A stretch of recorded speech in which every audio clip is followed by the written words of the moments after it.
Yeah, I know that's true.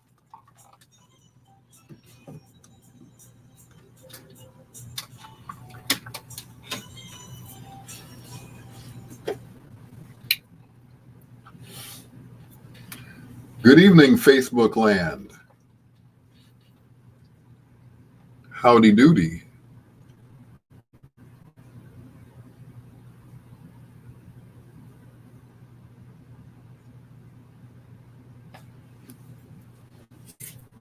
Oh, my backdrop's falling down.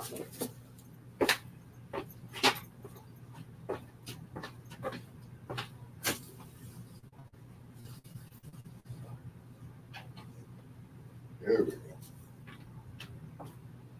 That's a little better.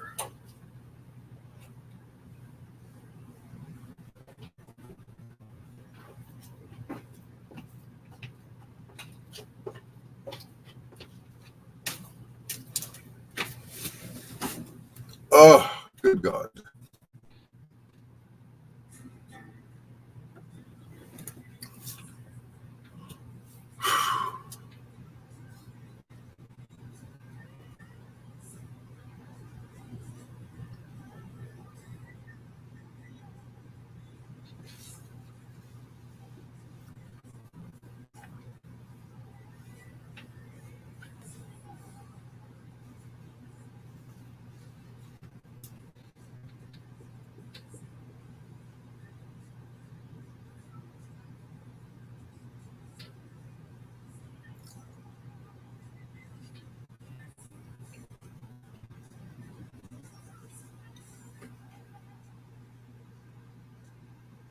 Good evening. Good evening, whoever that one person is. I can't see anything yet. My computer is doing its own thing.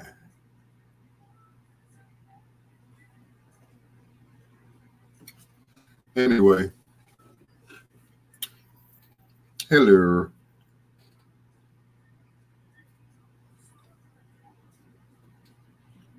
Good to see whoever you are, number one on Facebook. There we go. All right.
All right. Let's see who we have on Facebook right now. Sorry to put my back to you, towards you, on the side of you. Fanika Rogers. Nikki.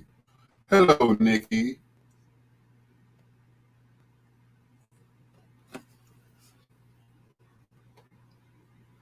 How's it going, Nikki?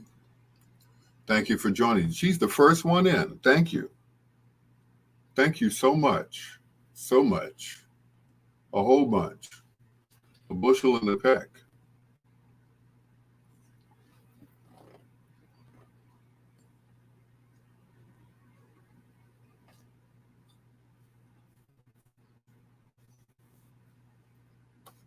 So much. Oh, there we go. I'm talking here. Jeez. Bam. Mute. On the mute.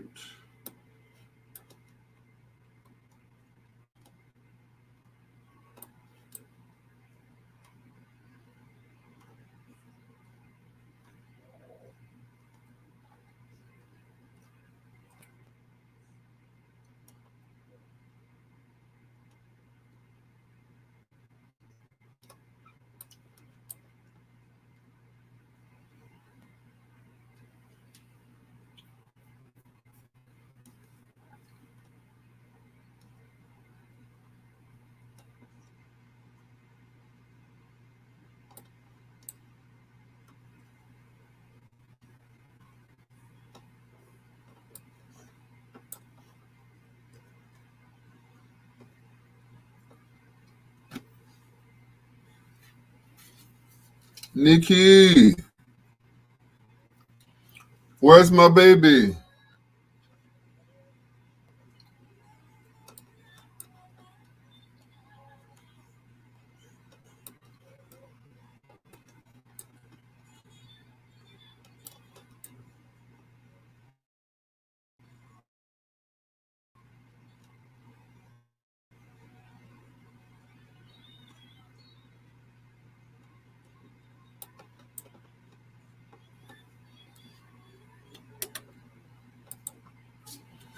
You know how some songs just make you cry? That is just one of them. When you hear that song, they said they played the song once and they were at, I think it was at a baseball game or something like that. And the song started playing on the loudspeakers, and people just started crying. They started crying and singing the song, you know. It is so beautiful. And it's just one of the most beautiful songs ever written. Loving You. Minnie Riperton, right here on Bedtime Stories. They said that I saw where a young lady had redone the song. She did a remake of the song, and it just didn't have the same effect. Minnie's was so innocent, you know. This girl was like, you know, she was half dressed on the video, you know, had her breasts out and everything. Like, it's not that kind of song, baby girl. She's like, loving you. Like, no, It's no. She hit some of the notes though. She got the notes, but the feeling of the song just wasn't the same. So anyway, it's Bedtime Stories with your peanut butter brother, Dr. Al Greer. Hello to Fanika Rogers, aka Nikki. Kiss my baby for me, all right? It's Miss Chalet. Something in my heart.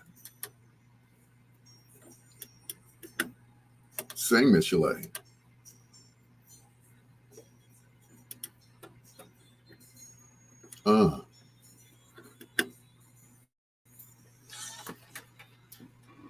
Miss Chalet.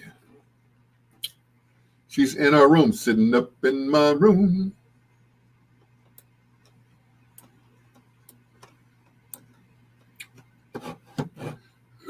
Ooh, excuse me. Pardon me. That was quite rude. Not sexy at all. Yeah.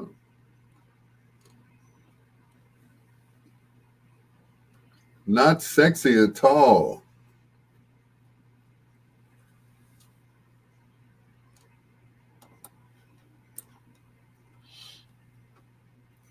Well, give her a big old kiss from me on the forehead. Yeah.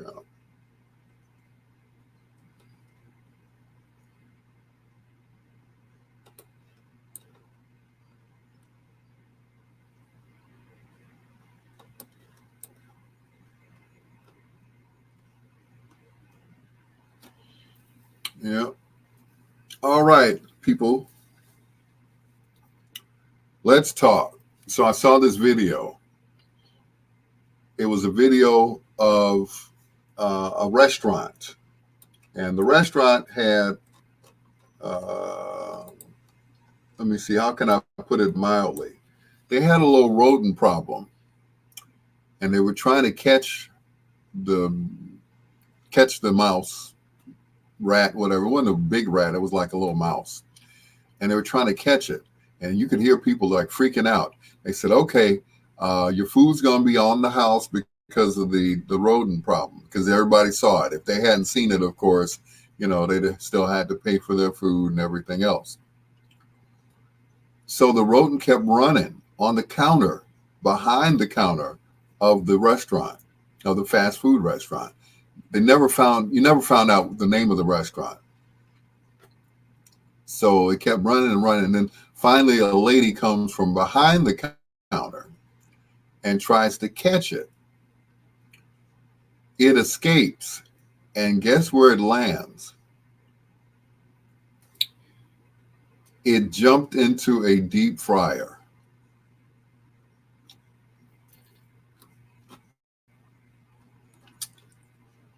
Talk about committing suicide.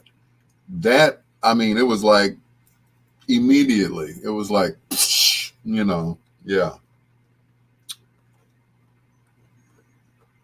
And they had nerve to go to the thing, the little spindle, whatever they call it. I forgot. Sifter. And they, pulled it up and they showed it was black. Just quick fry to a crackly crunch. I said, okay, I wonder what they served with that. Okay, I don't. That was ugh. That was a horrible death. Come on now. That's a horrible death. I wouldn't wish that on any person, any rodent, and I'm, don't get me wrong. I'm not a fan of the rodents, but it was like the rodent committed suicide. That's all I can say. Anyway, how was your weekend? Let's not talk about that. Some of you all probably just got through eating. So, and of course, you want to avoid that particular restaurant, wherever it was. I don't know. They never showed the name of the restaurant. They all had on little T-shirts or, the service shirts, but you couldn't tell what kind of restaurant it was. Ew, icky, ew. Anyway, thank you so much for joining us this evening. To everyone, thank you. I appreciate it. Don't forget to share the video on your page if you like what we're doing, liking the music and stuff. Maybe not so much the conversation. They're like, what did I tune into? Oh my God, he's talking about rats jumping in deep fryers. Ooh, nasty. Very nasty. But anyway, pork. Ooh. Just glad it wasn't a cat in there. The cat would have ran after the rat and they both would have ended up in the deep fryer. It would have been some Tom and Jerry stuff. Yeah. Ew. Yuck.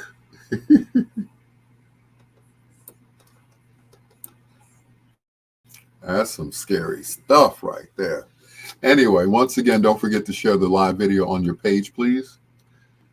Share and share alike, okay?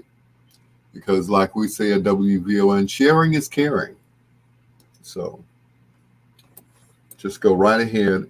Where it says like, comment, and share, just hit share, okay? And share the video. Doesn't cost you anything to share it. All right? Cool. Thank you. Yeah. It's so wonderful when you share the video. People will like you better than they liked you before. I'm just saying that they may not like you anymore. They might say, okay, this person's crazy. Anyway, shout out to Shout out to Mike Love. I was watching his video tonight as he was doing his STEM research show where, excuse me, where he broke down the stems to this particular song. It was Love and Happiness by First Choice, featuring Rochelle Fleming. Good song and everything, you know. Of course, he was telling the story about the song and everything else. So, which was cool, you know. It just went a little long. I'm sitting in the drive-through or the drive-up or whatever for White Castle, right? Yes, I said White Castle, yeah. Of course, I'm going to pay for it in the morning. Yes, I am. Yeah, it's not going to be, you know, not going to be so cool in the morning when I have to get up and move stuff, mainly my body. So that's it.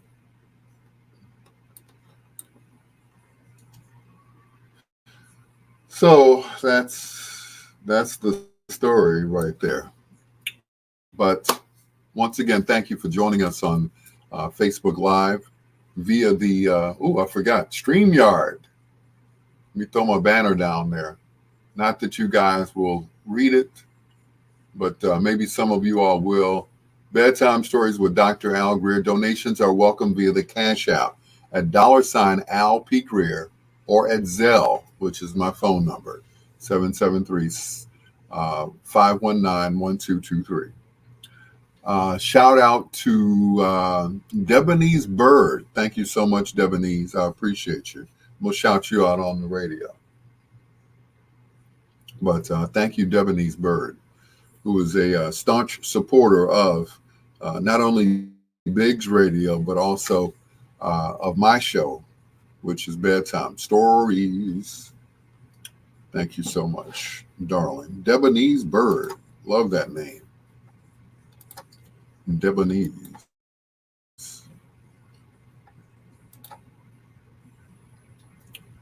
All righty. Where was I? Oh, yeah. Come on, computer. You can do it. Sitting up in her room.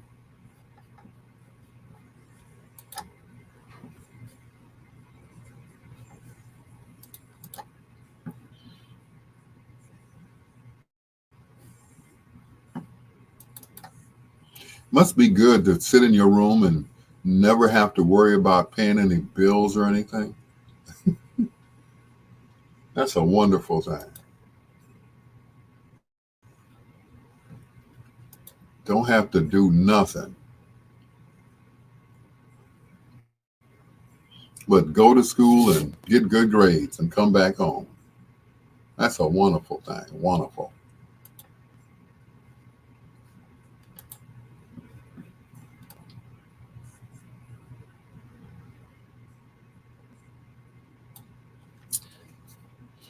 Yep. I dream about being back at my old house on 79 in Euclid, being in the basement without a care in the world and not a bill to pay, nothing. That's got to be a wonderful thing. Not having to owe anyone anything except your parents. You know, you owe them for just breathing that air. So, but hey, you know, it's like the Pepperidge Farm commercial. How would you like to go back to a simpler time? Pepperidge Farm remembers. Yeah, I remember having my own money. The money was mine. I didn't have no children. I didn't pay no tuitions. I didn't pay no child support, nothing.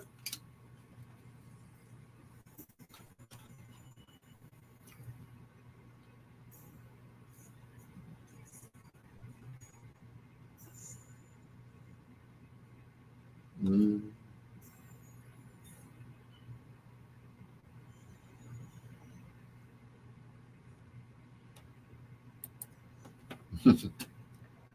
Stokely, mint condition, if you love me, right here on Bedtime Stories. The show designed with the lovers in mind, where we put you to bed, but never to sleep with the greatest love songs of all time. It's your peanut butter brother, Dr. Al Greer. I got to shout out some people. Well, not some people, but some cities that listen to bedtime stories, not only bedtime stories, but listen to our radio station. Shout out to everybody in Oak Forest, everybody in Elk Grove Village, everyone in Las Vegas, Amsterdam, Holland, you know where that is, Burnsville, Minnesota, Minneapolis, Indiana, of course, San Jose, California, Woodbridge, Virginia, Vienna, Virginia, Garland, Texas, Nashville, Tennessee, and Pittsburgh, Pennsylvania. Thank you so much for listening. I appreciate you guys. I was looking at the ratings from last week, and those people are listening to us, and I really appreciate it, especially those in Unknown City, Illinois. I don't know where that is. I don't know how close is that to Elk Grove Village, but anyway, Unknown City, Illinois. Thank you so much for listening. I think that's probably Park Forest, and then there's another one that says Unknown City blank. Doesn't say what town it is, but that's cool, or what state I should say. But thank you so much for all those people, and we're picking up more people. As a matter of fact, in Memphis, Tennessee. How do I know that? Because I got Bobby OJ to try to listen to me before he goes to bed, but not to sleep, of course. Him and his wife, Kimberly OJ. What are the chances of him getting a wife named Kimberly too? Here's Ashford and Simpson. That's all I'm going to say about that. Ashford and Simpson and So Satisfied with your peanut butter brother, Dr. Al Greer, on Bedtime Stories.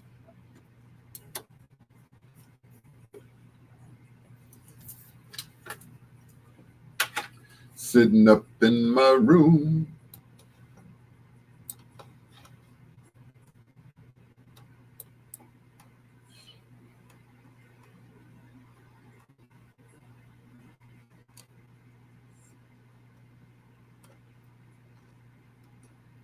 Woo-wee.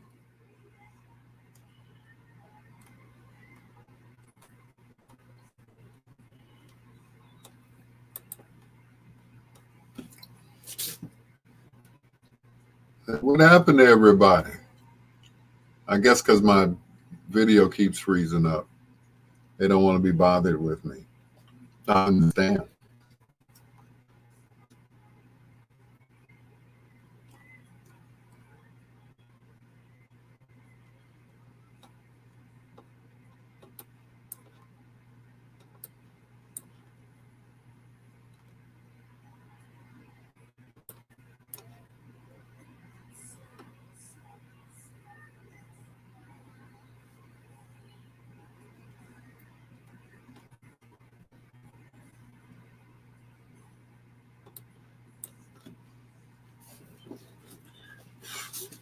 Yep. Oh, of course, I didn't mention the people who listen to us in Chicago. So altogether, it's like a whole bunch of people. Oak Forest, Illinois, Elk Grove Village, Illinois, Las Vegas, Nevada, Las Vegas, Amsterdam, Holland, Burnsville, Minnesota. I don't even know anybody in Burnsville. Everybody in Indianapolis, of course, Dinah Lynn and my sister from another Mr. Clara Hubbard's there with her husband, Mr. Hubbard. No, no, that's Catonhead. Also, San Jose, California. Do you know the way to San Jose?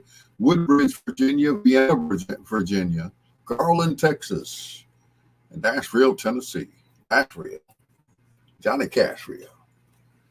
And, of course, Pittsburgh, home of the Steelers. Are the Steelers still in Pittsburgh? Okay. Hope so.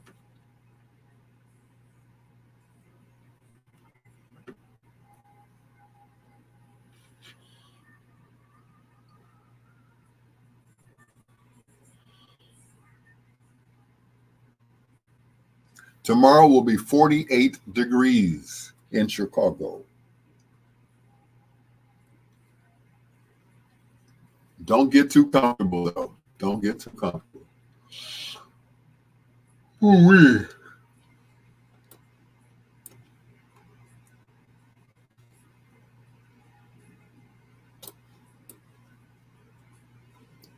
Yep. We're not out of the woods yet. It is not summertime yet. Not even spring. So don't get too comfortable. Don't throw away your winter coat yet.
Ah, there I am again.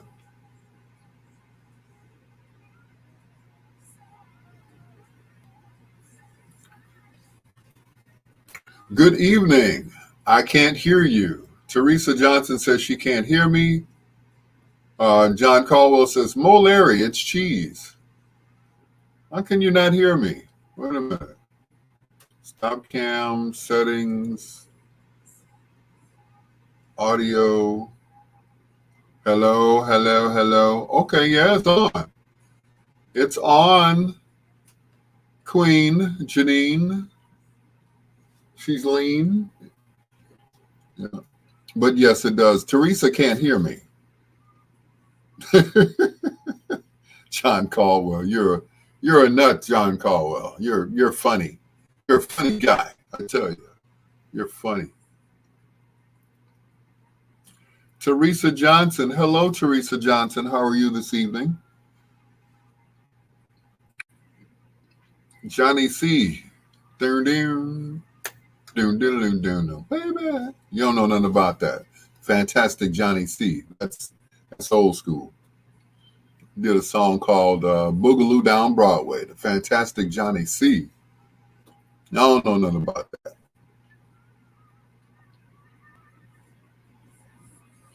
That was on Philia Soul Records.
Yeah, it feels so good outside. Ooh.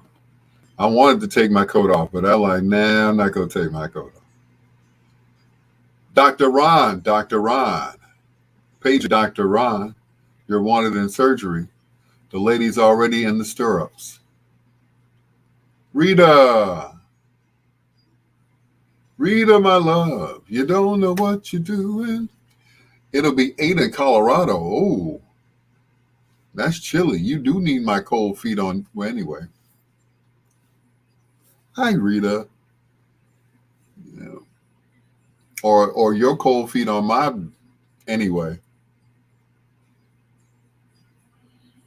I don't think there'd be any room. I'm just saying. Yeah. Yeah. That's a good time to call. Dr. Ron, you're wanted in surgery. The young lady is already prepped and ready to be operated on. Yeah, yeah, yeah, yeah. Whoop, whoop, whoop, whoop, whoop, whoop. Rita.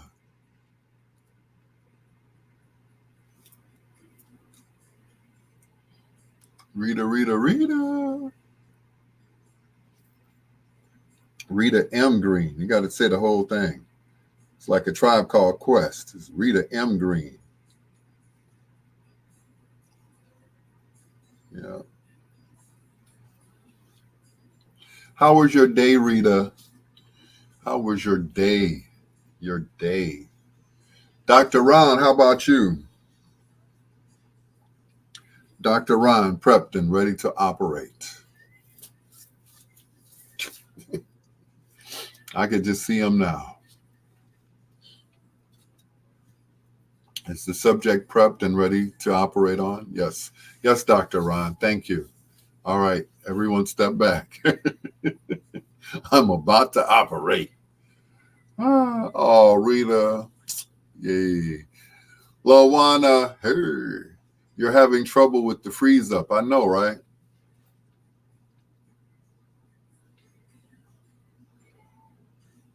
I know.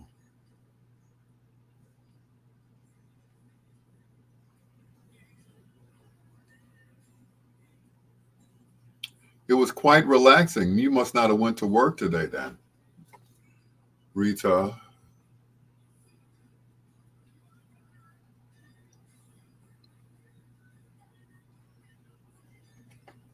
Rita, Rita.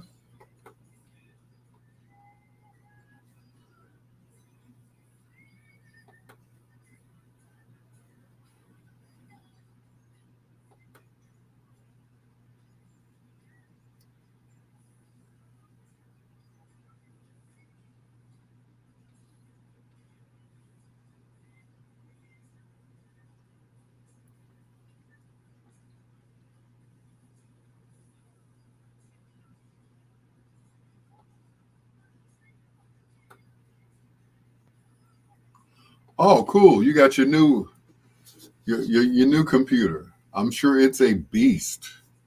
I'm sure it is a beast. Theo Huff, I'll see you Saturday.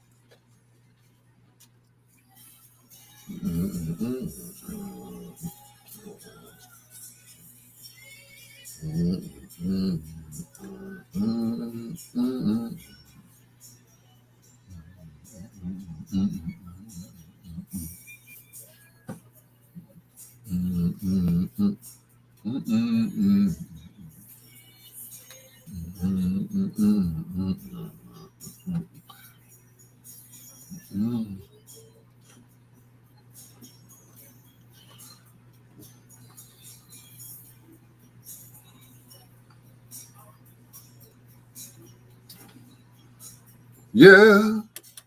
Yeah. Hey. Yeah. Yeah.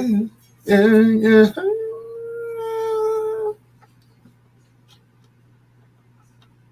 Kenneth Brian Edmonds, aka Babyface. And you got that whip appeal. It's your Dr. Al Greer. This is Bedtime Stories, the show designed with the lovers in mind, where we put you to bed, but never to sleep with the greatest love songs of all time. Hello to Rita Green, who's listening right now in Colorado. She said it was 8 degrees in Colorado. Now, I can't complain because it was 40 degrees here in Chicago. Currently, it is 50 degrees in Chicago. Unless you're listening at another time, then you missed the great heat wave that we had. I walked outside this morning and all the snow had melted away. It was a wonderful day. Not only did the snow melt away, but so did all my money. But that's another story. But it's only Monday, so Anyway, hello to Dr. Ron Ford. Thank you so much for being on my live. He's got a new computer and he's not afraid to whip it out. I'm sure it's a beast. Rita, of course, had the day off, luckily, because it was 8 degrees in Colorado. So I'm sure she kicked back and enjoyed her day off. Hello also to Theo Huff. I'll see you this Saturday, sir. Theo will be performing at, let me bring it up on my phone here. So I have so much, my whole life is on this phone, ladies and gentlemen. That's why I have to continue to pay that bill. That bill. Glenwood Oaks, 106 North Main Street in Glenwood. That is this Saturday. Theo Huff and his entire orchestra. Well, not an orchestra, but his band. And Theo, of course, is I guess you could say he's the future of the blues. Just when you thought the blues was gone and the blues was dead, in the words of Lil Milton, hey, hey, the blues is all right. And Theo Huff's keeping it alive. That's a dynamic young man. That's why they call him Mr. Excitement. Here's Brenda Lee Eager and the Iceman, Jerry Butler.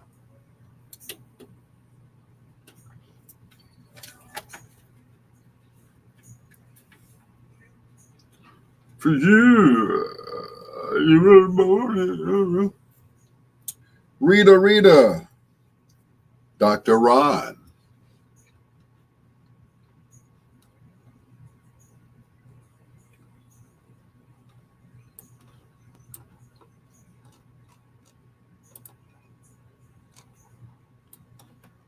So Dr. Ron, you should be straight for, well, that's right. You got an interview tomorrow. And then Thursday night, of course, with SNN, Street News Now. Street News Now. Y'all need me to introduce you all. Street News Now on SNN. Yeah, that's what you need. You need me to introduce you all. Dr. Ron Ford, Lee Michaels, Buck Wild, Professor Reggie Miles, and Mike Love. Did I miss anybody? Talk to Lee. Okay. I'm sure Uncle Lee will let me do it. Welcome to SNN Street News Now. Lee gave me a great compliment, Ron. We're talking about Lee Michaels, of course, program director extraordinaire, who's now doing God knows whatever he's doing in California. He's the one that responsible for the career of Banks and many others. But he made a comment one night. He was on my live, and he said, I wish I'd gotten to you first. He said, you're good, but you could have been better. I'm like, the fact that you said I was good, that means a lot to me, because you helped mold Doug Banks to be what he was and still is, and to a lot of us people who are in the business. You know, Doug was one of the finest radio personalities ever. He wanted to be like Tom Joyner, so he followed Tom into syndication, and he did it. So Tom did the morning shows, Doug did the afternoon shows, syndicated. And so we need a tech for Thursday night show. Okay. You know, what my thing is, get in where you fit in. Whatever Uncle Lee needs me to do, or as I call him, Uncle Famous, because he was part of a duo called Famous and Ross on WBMX back in the day. Whatever Uncle Lee needs me to do, I'm going to do it. But he was, am I working that night? Yep. I'll be at WBGX, 1570 AM, the Big Gospel Express. All things to all people. I know that's a long catchphrase, but, it is what it is. But, yeah, I'll be working that night. But as always, first thing I do is when I get in, I set up my laptop so I can watch you guys. So yeah, I can normally do both. It's one computer in production and then, of course, my laptop.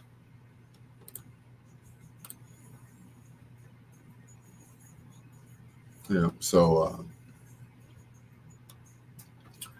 I would love to be a part of that because you guys, sometimes you're serious, sometimes you have me cracking up, and other times you have me seriously cracking up. But you all put on a great show, and I'm sure I'm sure none of that is, well, I'm sure you all come up with the subject, what are we going to talk about tonight? But it's like, sometimes you all actually stay on the subject, but yeah, tell Uncle Lee I'm available for whatever he wants me to do. Because, I did I ever interview him? No. But I made a comment about Lee Michaels. I said he's the only person that ever beat himself in the ratings. Meaning he went from GCI. I'm sorry, he went from BMX. He was at BMX when he was doing Famous and Ross in the morning. He was also the program director of the radio station. And so he was doing double duty. And then he brought Doug in and Veronique and a couple other people. I think he brought in Bobby OJ. I'm not sure if he was the one that brought Bobby OJ in, but I mean that was a great lineup. They were the Bodacious FM, WBMX, the Bodacious FM, and just a great lineup, a great radio station. He took it, dismantled it, and went over to GCI and made them number one. BMX was number one for a while because at that time, VON was no longer, playing music. But WVON was like, the voice of the Negro until BMX came along. And they were the first 24-hour black, the first 24-hour black radio station to be on the FM dial. So the music was crystal clear, it was the late 70s, so everything was, crystal clear on FM. People had strayed away from AM. They're like, that's, I got an FM radio in my car now. I got an FM radio, yeah. Like, okay, cool. But yeah, AM became passe. You weren't cool unless you had an FM radio in your car. Now, for those of you who are old enough to remember, like Dr. Ron and I, there was only an AM radio in the car at the time. FM didn't come until later on. So they kept adding on to this radio. First you had, AM, then they had FM, and then they came out with a tape player called an 8-track. So you had the 8-track in the radio, which was AM and FM. And then they came out with the cassette. So you had an AM FM radio with a cassette in there. So you could play your, make your cassettes in the crib and then bring them out and play them in your car. And hopefully they don't get stuck in your car stereo. And then the advent of the CD. Ooh.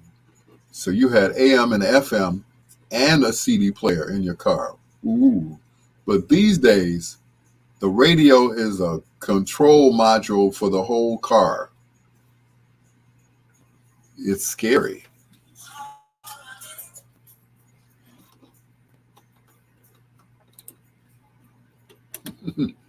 See, Tevin Campbell, the only thing he was missing in that song was, come here, woman.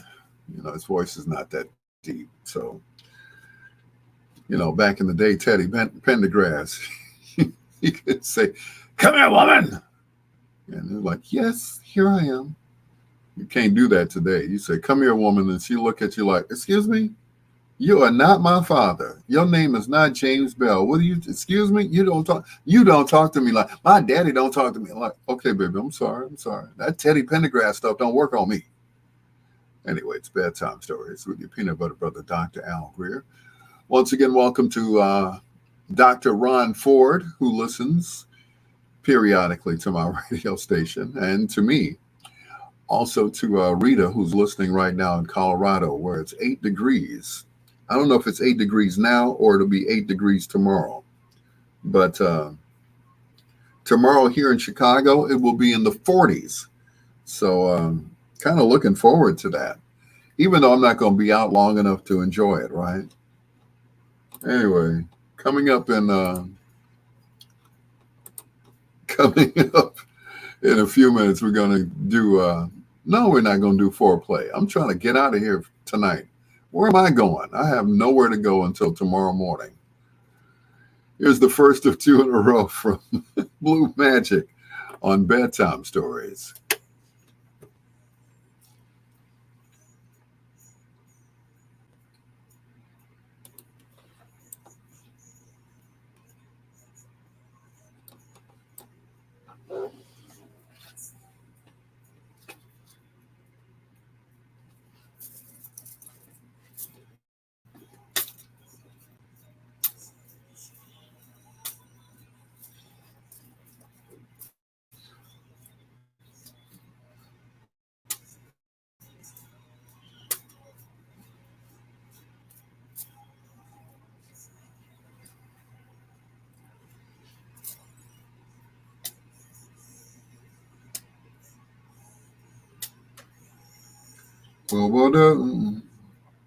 When I told you goodbye.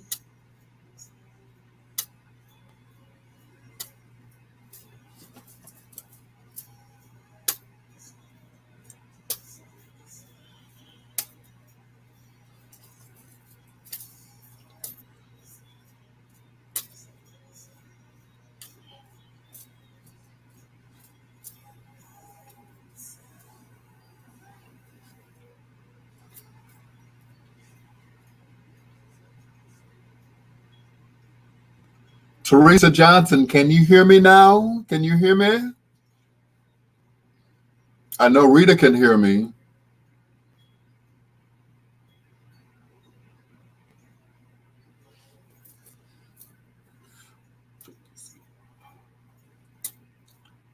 What you do, kiss and make up. Let's keep on low.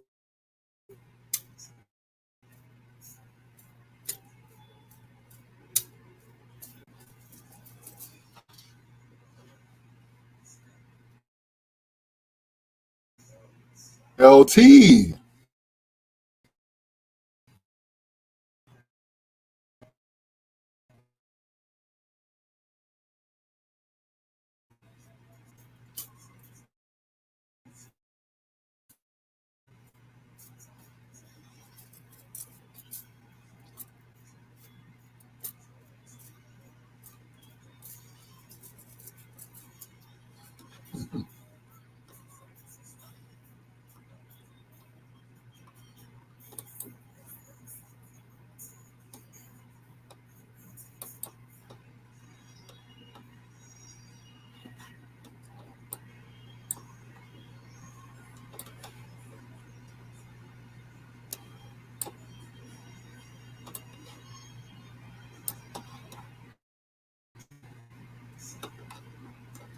Trouble.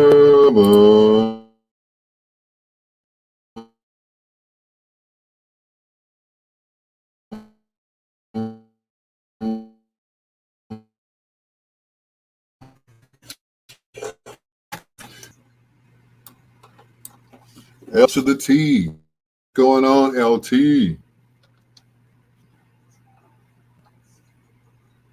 How was that weekend?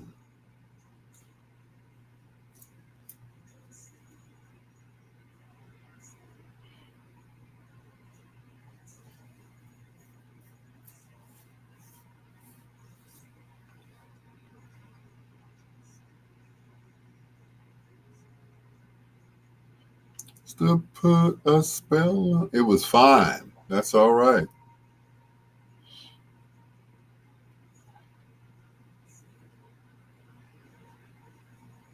I would say let's start up Taco Friday again. Taco Friday. Remember Taco Friday? Man, those were the days, I tell you. Taco Friday. Mm-mm-mm.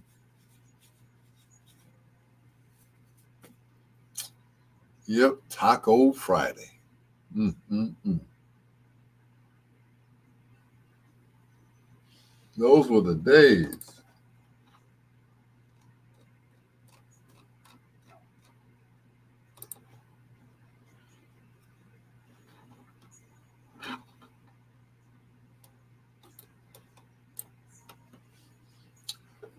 Yep, those were the days of the Taco Friday. Yep. These days is Fish Friday or whatever I can get on Friday. I don't know what I'm going to do in the morning. I might have to give me some instant coffee. I can't, I only have $4 to give me some coffee in the morning. Don't y'all feel sorry for me? Of course not. But anyway, yeah, I had to pay my son's tuition, or at least my half of the tuition. And a promissory note to, who was it? To, oh yeah, T-Mobile. Yeah, so it's good. It's like no sooner than I got paid, it was all gone. Living from paycheck to paycheck. You know, one of these days, I tell you, it's gonna be glorious. Because I struggled for so long, it's gonna be glorious.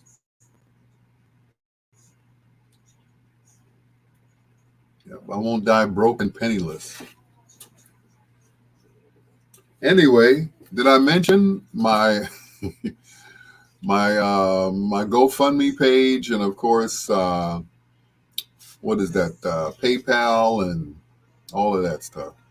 So hit me up, or my Cash App. That is PayPal. PayPal is so old. I don't think people send money through PayPal anymore, do they?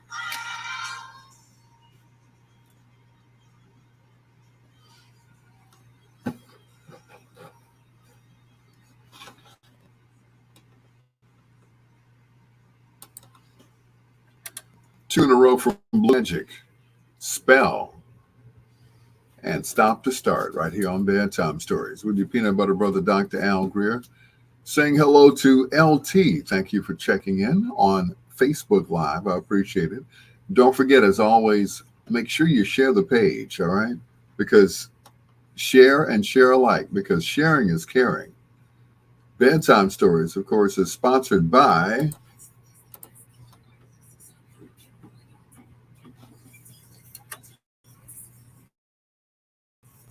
all on America's largest 5G network at no extra charge.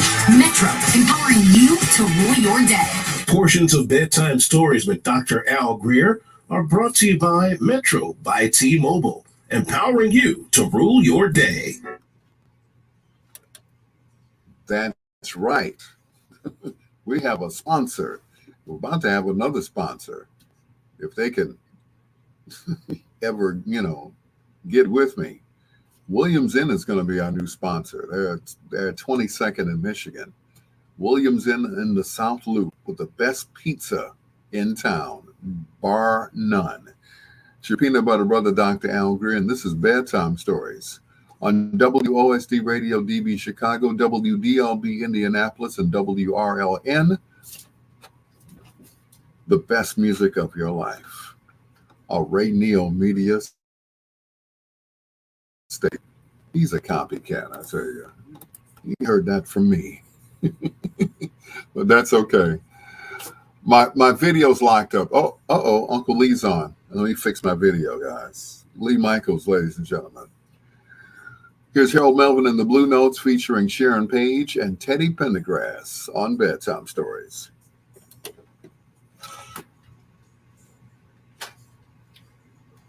Oh, no. Yep, it is locked up. Good Lord. Thank you, Uncle Lee. Uncle Famous.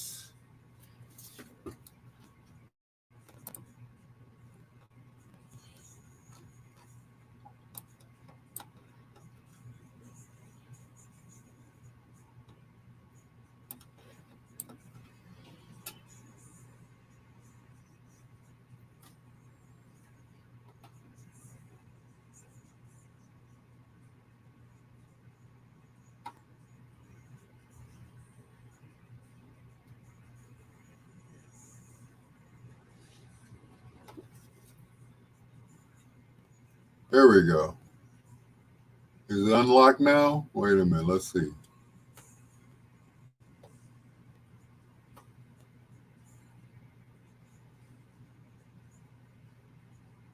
Nope, I'm still locked up. What am I in Facebook jail or something? They locked my video up. I guess I was asking for money again. Yeah, they hate when that happens, you know?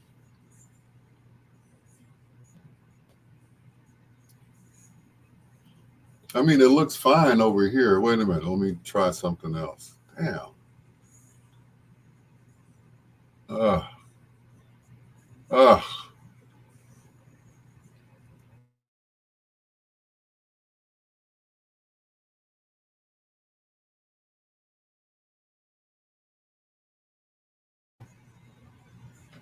There we go.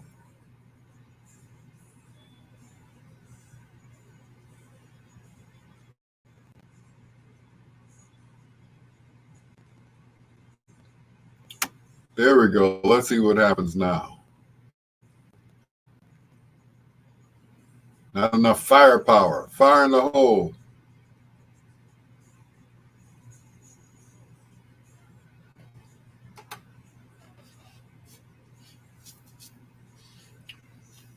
Okay.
There we go. I'm back.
All right, let's see what we got here. Besides a lot of irritated people with my videos frozen.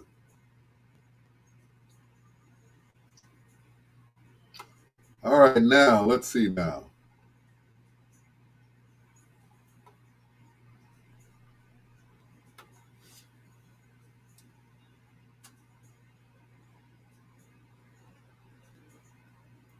All right, I'm unfrozen. Where am I?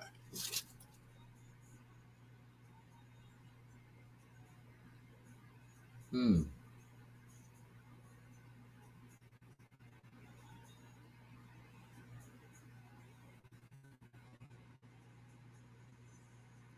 Close any background apps. Okay, thank you. Thank you, Uncle Lee. Nope, everything else is closed. Just that one. Okay. Nope, no, nothing else is running. Now's the time to tell Lee that you can do tech. No, this wouldn't be a good time to tell him now, Dr. Ron. It's like, I can do tech. Well, with another computer, of course. I'm like, what the heck is going on? Yeah. But yeah, Uncle Lee, whatever you need me to do, I will be happy to, or any browsers. Nope. The only thing that's, because I'm using StreamYard to go to Facebook. So that's the thing right there. So I'd have to direct everybody to StreamYard. But anyway, it's running now. Just running real slowly. But anyway. Well, while I have you have a captive audience, um, I want to ask you, Lee Michaels, was it you that brought? Yeah, I also have Facebook open, so I have StreamYard. StreamYard is going to Facebook and feeding both Facebook and YouTube.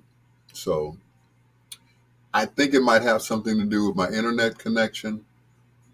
So everybody's watching TV on the same thing, and of course, I'm using my laptop to stream my video, so that might have something to do with it. But anyway, before I freeze up again, I wanted to ask you: were you the one that brought Bobby OJ to Chicago, or was that someone else who was the program director at the time? Just curious.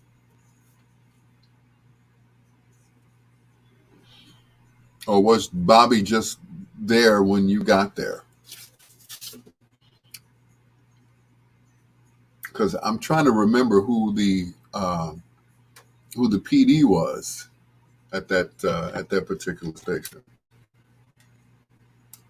I mean, besides yourself, of course. He was in Chicago before me. Okay. Rita said my battery died. Oh, I no comment, Rita. Try some D's. But anyway, anyway.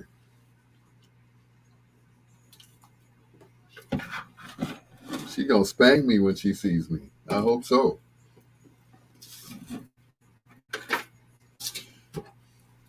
Yeah. The reason I ask is because I listen to Bobby on iHeart every morning, and he sounds exactly the same way he did when he was here in Chicago. Oh, you got that one, huh? Okay. Mm-mm. Bobby sounds exactly the same way he did back in the day when he was on BMX. It's not a bad thing. He just sounds exactly the same. Good old Bobby OJ. 60, what is he, 67 now? I think he is. Yeah.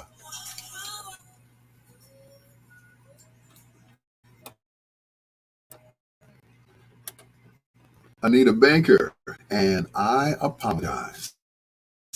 I love playing that song because, women normally don't apologize to men because we're always wrong. We're always the ones that are wrong. The women are never wrong. Isn't that right, Rita? We're always wrong, and you guys are always right. Lee Michaels, thank you for checking in on Facebook. Also to Rita, who's listening right now in sunny, okay, maybe not sunny Colorado. I don't know why I thought Colorado's weather was warmer.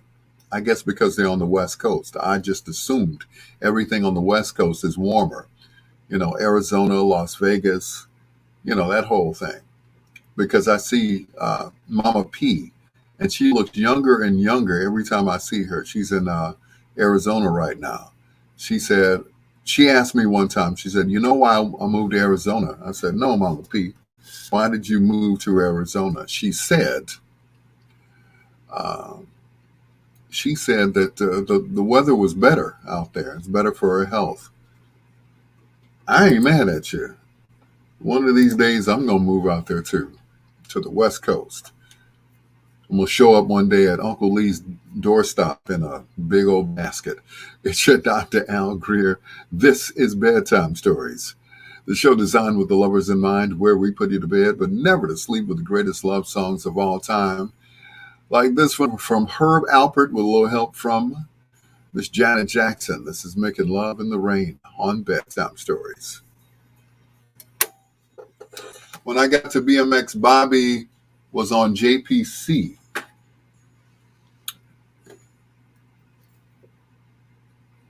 No. No, Tom was on JPC at the time. Tom was on JPC. Bobby was at BMX. Bobby left BMX to go to 1390. Tom left JPC. No, he left. Tom was on BMX too. Tom went from BMX to JPC, where he became PD. Bobby went to 1390, where he was doing mornings and PD. So they were up against each other. Right. 1390 was then WVON, 1390, until the genius of Mr. Marv Dyson had the bright idea to drop the call letters of WVON, because he was at a luncheon, and his Caucasian friend said, "Hey, you know what VON stands for?" He's like, "Yeah, the voice of the Negro." He said, "No, whites vomiting on niggers." So the next day, they dropped the call letters and became WGCI AM, because at that time GCI was hot. GCI was like the number one station in Chicago, so you don't want to have anything to do with those old call letters. So it went from being WVON 1390 to finally, what was it? Back to 1450, and then now 1690. So, but Bobby was on 1390 when it was still WVON. But he was only there for a hot second. After that, he left and went down to Memphis, where he's been ever since. So, yeah. But Bobby is the last of one of the greats, as far as I was concerned. He should have stayed here. But I think his style was too old school for him to stay here in Chicago. So, but I like it. But then again, I'm old school, so I like everybody who sounds old school. Richard Steele still sounds the same. Jim Rags still sounds exactly the same way he did back in the 60s and early 70s. So, Lee said, "I never worked with Bobby. He is a good jock." Yeah, he's real old school, and I'm surprised that Bobby never went syndicated. I guess he's, a happy country boy making a whole lot of money in Memphis. But I'm like, Tom has blown up and done syndication, and of course he's known, all over the world as the Fly Jock. But I think Bobby was just as good as Tom, and that he should have gone, you know, gone into syndication as well. But what do I know? Hey, what do I know? I told Rick Party he should go into syndication, and he looked at me like, what? Next thing you know, old Rick was doing the syndicated show with Sasha the Diva. I think that was her name. Yeah. And then, of course, Doug was on with,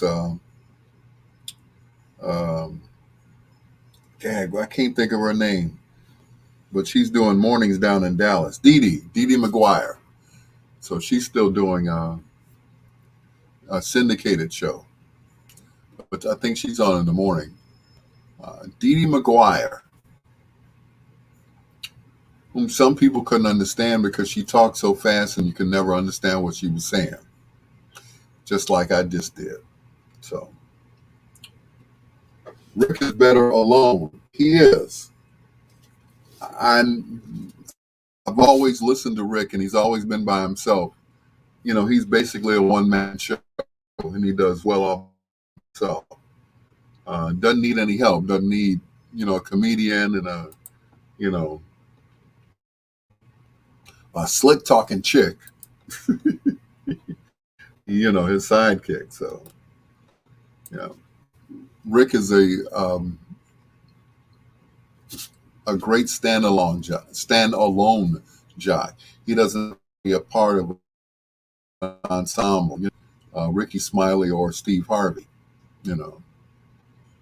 But see, he's got that old school style that we do. No, he's just, he's got a great voice, great delivery, everything. But he's, yeah. Right, I know. Dee Dee speeded Dee Dee. I know, right? But, yeah.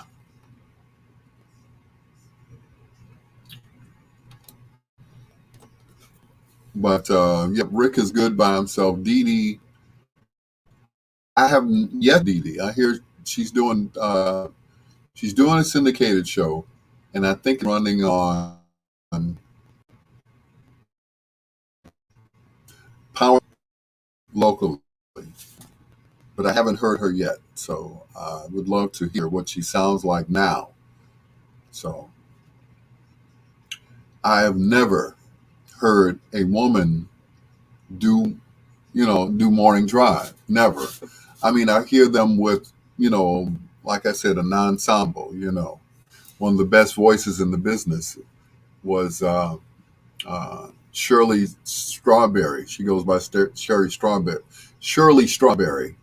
But of course, we remember her as Shirley Clark here in Chicago with the pretty toes. Anyway, Kevin Worley, what's going on, Broham? Anyway, where's my Diet Coke? Excuse me.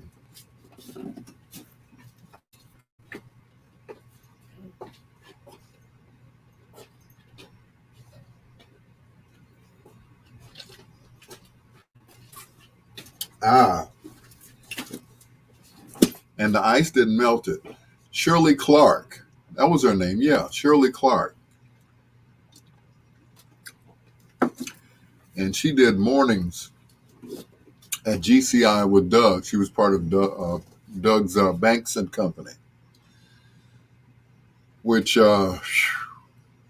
man, dominated the ratings.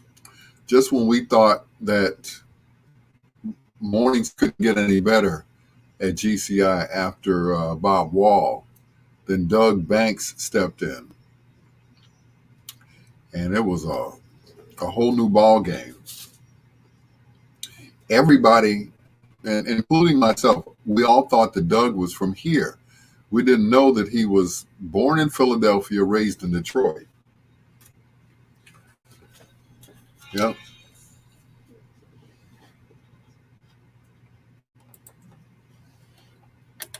The Natural Four, and Can This Be Real? It's your Dr. Al Greer. This is Bedtime Stories, the show designed with the lovers in mind, where we put you to bed, but never to sleep, with the greatest love songs of all time. Hello to my brother from another mother, Kevin Worley. Also to Uncle Lee Michaels. Thank you for checking in on Facebook Live as well. And I really appreciate you. Thank you so much. The only man that's ever beat himself in the ratings as a program director. Actually, I almost beat myself in the ratings. Here's the story. I was at 1390 when they were Dusty Radio 1390. The consultant was Richard Pegee. The program director was a guy by the name of, his name escapes me, but it'll come to me later on. He was the program director, but it was actually me that was helping program the radio station, right? So when they decided that they were going to let me go, I got hired over at WJPC, where Charles Moutry hired me. And he called my boss. He said, "Does Al Greer still work over there?" He said, "Well, no." He said, "Good, because I just hired him." Click, and he hung up the phone. And that started my year over at WJPC FM, which is now Soul 106.3. How about that? That was a nice story, wasn't it? Chris Bates, what's going on? Thank you for checking into my Facebook Live. And those who are watching me on Facebook Live right now, make sure you share the video. I appreciate it. Here's Marcus Miller, bass player with the late, great Luther Vandross. He did some of his arrangements and everything. Here's Rush Over with Michelle Indegacello. I can never say her name. Indegacello. Bass. Hello, can you go? Dang, I got everybody here. All is missing now is Mike Love, Buck Wild, and Professor Reggie Miles. And we'll have SNN. You're watching SNN. I'm James Earl Jones, and you're watching SNN. Who is the voice of CNN these days? Is that Morgan Freeman, or is because it was James Earl Jones for a while? BBD Banana. Oh my God. He was one of the best that I had heard. I was like, at JPC, you had this fantastic lineup, which was Tom in the morning, LaDonna Tittle in middays, and either JoJo, whatever his name was, JoJo something, JoJo Bell Armstrong, I think his name was, and BBD Banana, or BBD Banana, whose real name was Bernard Miller. Bernard Miller was the co-writer of the song I Can't Stand the Rain. These days, BBD Banana is Reverend Bernard Miller. He got on the radio with that great voice of his, and now he's using his voice for the Lord, which I ain't mad at him either. Barbara Murphy Dunn. Hello, Barbara. How are you, darling? But yeah, Bernard Miller, or AKA BBD Banana. It was, great radio name, but, and he was just, man, that was the lineup back then. The three of them, actually the four of them. That was before they even went 24 hours. For those of you who are old enough to remember. I think Chris Bass is old enough to remember when JPC cut off because they were a daytimer. So this time of night, they would be off the air or would have been off the air for a couple of hours now, because normally they would shut down when the sun went down. So one of the first stations that I worked for that was an AM station was a daytimer, and that was a station out in Gary at WLTH. And I had never experienced that. I'm like, you mean to tell me the station goes off the air because the sun goes down? It's like, yeah, that's FCC regulations. They either have to decrease the power, that is, if they're sharing their frequency with another radio station, or they have to totally shut it down altogether. You would be surprised what's on that frequency now. On 1370 on Gary, it's owned by the Williams brothers. I know that sounds crazy, but yeah, they own 1370 now. It's still WLTH, and they're out in Gary. So, yep. And that was the first station that I ever worked for. Well, I worked at other stations, but this was the first time I actually got a paycheck for doing it. And I remember them bringing the paycheck into the studio when I was on the air. They said, "Here's your old JPC. The AM is 950, which is owned by a Hispanic group, and of course 106.3 is owned by Crawford." So, yeah, but 950 has been, I mean, I don't hear anything about it.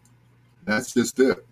I would love to, see what's happening over there, but you don't hear too much about it anymore. 950 AM. They were an Hispanic station for a while. Is it still a daytimer? Actually, what happened was Mr. Johnson ended up getting the station to go 24 hours. And then he sold it. He sold that station and the one in Louisville, because he decided he didn't want to be in the radio business anymore. So he sold both stations off. He sold 106.3 off to Broadcast Partners Incorporated. I guess he thought at the time they were a white group, but Broadcast Partners Incorporated was headed by Barry Mayo. Yeah. So, yeah, the AM, I believe, is still it's still out there. It's still on the air, but you don't hear much about it. 950 AM, which was WJPC. Before that, it was WGRT, which was also a daytimer. So you had VON, which was the powerhouse, and they were 24 hours. They were a 5,000 watt daytimer, and I think they were not even 1,000 at night.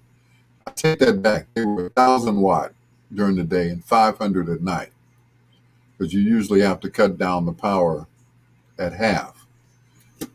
But they were a motor scooter, baby. South side, west side, bam. Because the tower and transmitter, which to this day are still on 3350 South Kedzie. So that was it. Sonny Taylor was the PD at WGRT.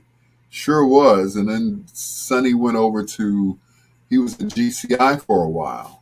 He sure was. Yeah, Sonny Taylor. I never got a chance to meet him. I would have loved to have, been around him. I got a chance to be around James Alexander and Jimmy Wonder. So I got a chance to be around some of the greats before they left.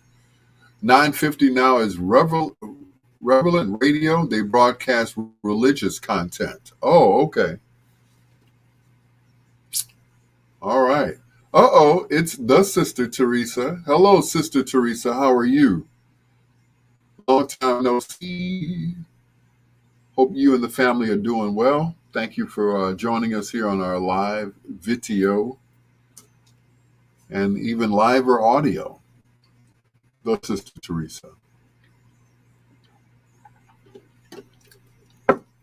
But that's just this hit base. You never hear anything about 950 AM anymore.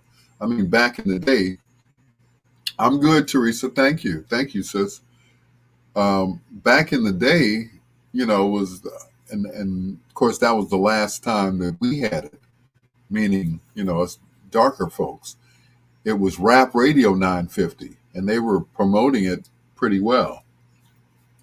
But then, then tragedy struck. Anyway, my godmother, she's okay. Her birthday was 220. She made 94 years young. Good Lord.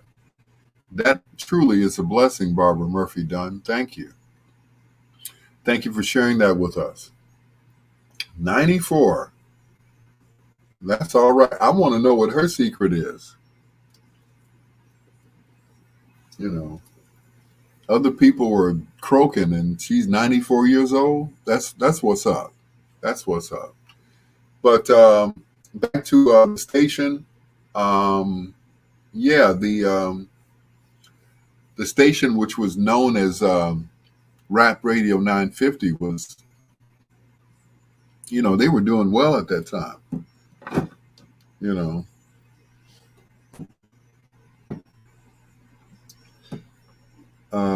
What's his name? Jay Allen was doing a great job programming that station.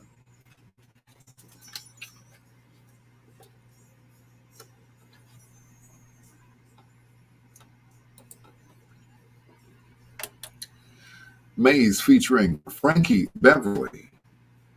And when you love someone, it's a wonderful thing. It's your Dr. Al Greer, also known as your Peanut Butter Brother. Thank you so much for joining us for Bedtime Stories, the show designed with the lovers in mind, where we put you to bed, but never to sleep, with the greatest love songs of all time, right here on the internet. Thank you to once again to Lee Michaels, as I call him, Uncle Famous, Chris Bass, and the Sister Teresa. Thanks for checking in. Lawana Trailer, I appreciate you as well. She said, get ready, here we come, going to the Temp Broadway show. Now, what is that? I would love to hear about that. I would love to go. I wanted to see the Jacksons on Friday. They were out in Northwest Indiana. They don't want to say Gary. I guess Gary's a bad word, but they were out in Northwest Indiana, and I wanted to see them. But unfortunately, there were no tickets for yours truly. So instead, I came home and I watched the first episode of Bel Air. I'm looking forward to seeing the other three. If you haven't seen it yet, it is a monster. I tell you, it's nothing like the Fresh Prince of Bel Air. It is called Bel Air. It's kind of dark. When it starts up, they show this guy who's supposed to be Will, and he's sitting in this chair, kind of like Will did in the opening credits. But it's dark. It's dark. You got to see it. You got to see it. It is dark. It is not. It's not your granddaddy's Fresh Prince. Trust me. Yeah, it's woo. It is too dark. But anyway, coming up in a few minutes, we got Foreplay right now. It's two in a row from the great Marvin Gaye. You show love to Ball on Bedtime Stories. How many stations have I worked on? Uncle Lee, I've worked for, I want to say six radio stations. Six. Um, that is, if you want to count, if you want to count all of the iHeart slash, what was Chancellor Media at the time. I worked for 1390. I worked for GCI. I did a stint over at V103. It was very short. Also worked out in Gary at WLTH. And I worked for WJPC FM, as well as WYCA before they were Power 92.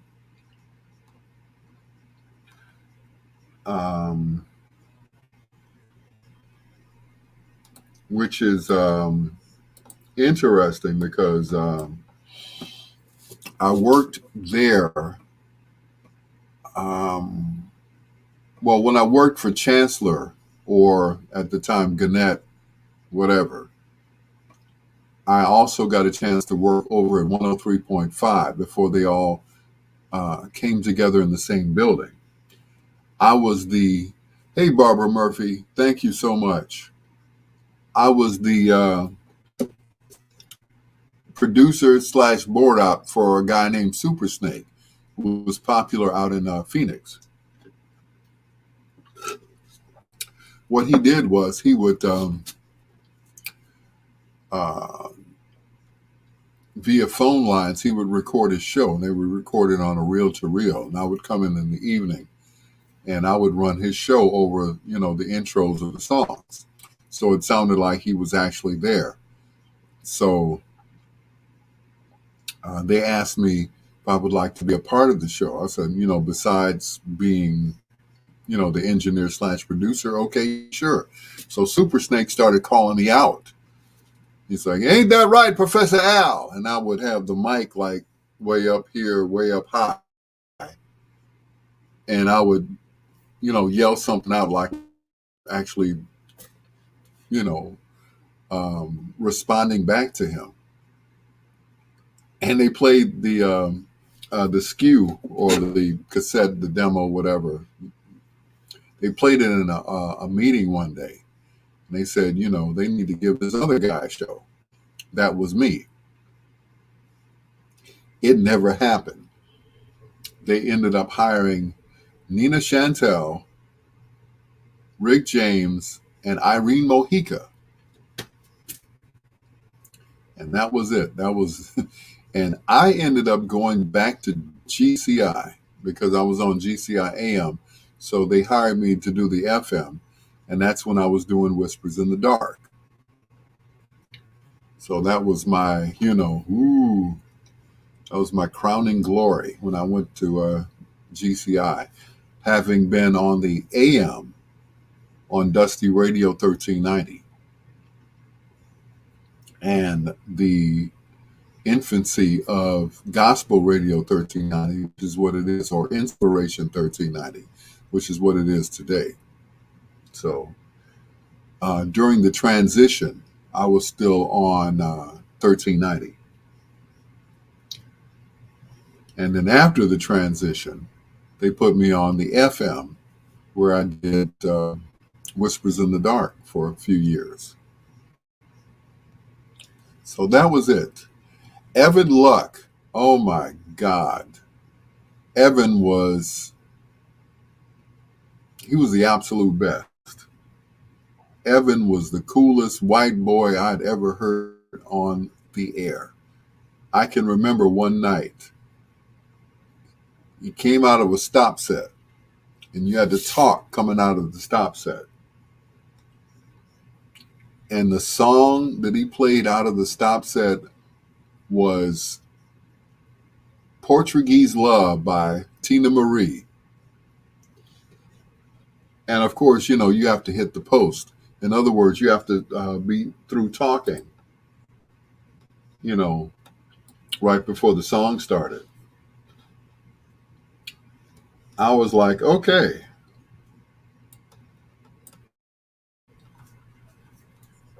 He came out of the stop set.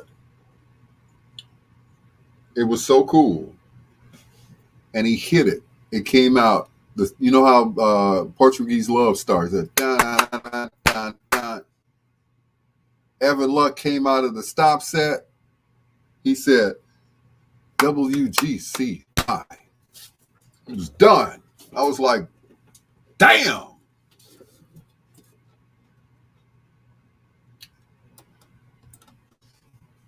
That was it.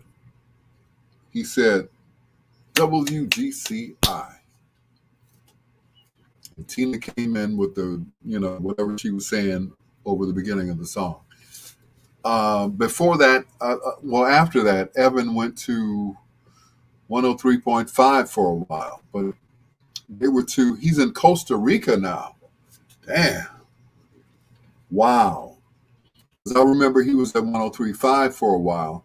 Him and Irene, they were both there for a while. They they dubbed Irene as like the queen of disco. I'm like, okay. And put her on like Saturday nights or something, or overnights, whatever. And Evan was doing nights there at 103.5. The Beat. And this was after, I want to say, Glenn Cosby. He went over to V103 to do weekends, and that was cool. Been there for years. Costa Rica. I would love to hear him. I'm going to have to look him up and find out where he is. He had the most laid-back delivery that I had ever heard. And I got some of my, I guess, a few tips from him, listening to him do overnights on GCI. I'm like, man, this guy is cold. You had Bob Wall in the morning. I think Chili. It was either Chili or Yvonne Daniels in middays. Marco or Dr. Lawrence Gregory Jones in afternoons. Barbara Stanek did late night, and then Evan Luck would come on at midnight. That was it. And I think on Tuesdays, I think Barry Mayo would do middays, just for the hell of it, just because he could. But I would love to hear Evan Luck and how he sounds now. Evan Luck. When he was on 103.5, they were calling, they said, the Luck of Chicago comes back to Chicago radio. And then after that, he left. He was at the same roller rink that I worked at, which was Rainbow up north on Clark Street. And I got a chance to see him. Where is Barbara Stanek? That is a good question. Barbara Stanek.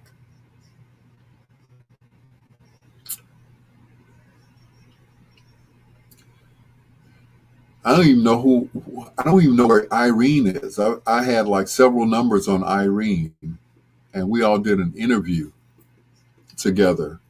And I said, well, let's stay in touch. He said, okay, cool. And I didn't see or hear from Irene for a few years. And what happened was, of course, she stayed in touch with Marv Dyson. Well, Marv was the station manager over at WKKC, which was the college station that I was working at. And he stayed in touch with Irene and asked her to come to the station because she needed to cut a demo. She was going to be working with Michael Baisden. Don't know what happened, but I helped her put together a demo. And Irene and I were talking, we always, it was like, we were like brother and sister. So whenever, we would see each other, hit each other and everything else, like brother and sisters do. and I made a comment about she had had some surgery. That's when the that's when the ribbing and stuff stopped, and her face just turned. I'm like, Irene, are you okay? And she put her head down. She said, "You know the pain I was in." I was like, "Ooh, did I hit a sore spot there? I'm sorry, sis. Oh, okay."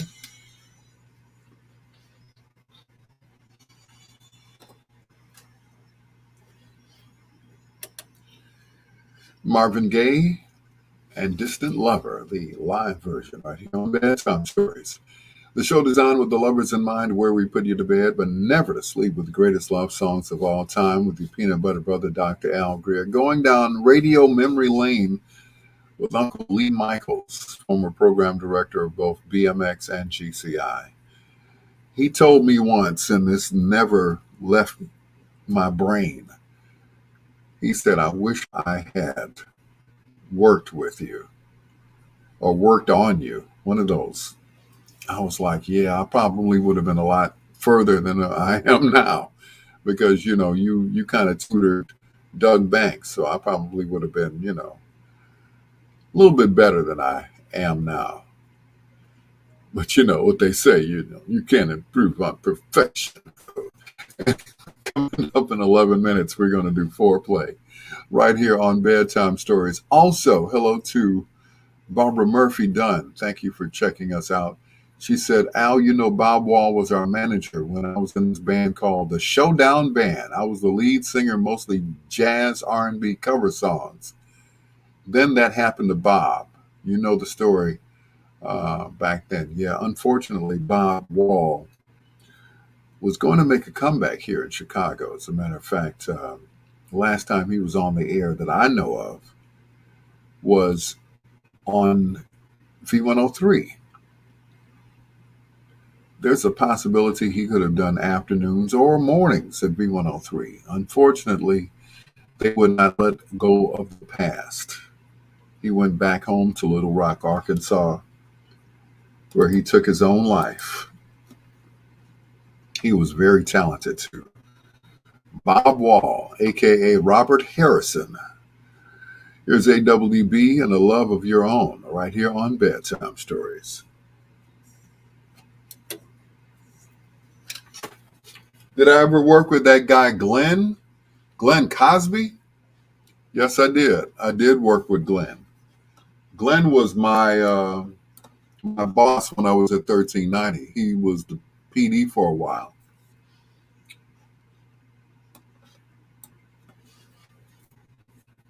And I remember Glenn called me one day. I was at my other job.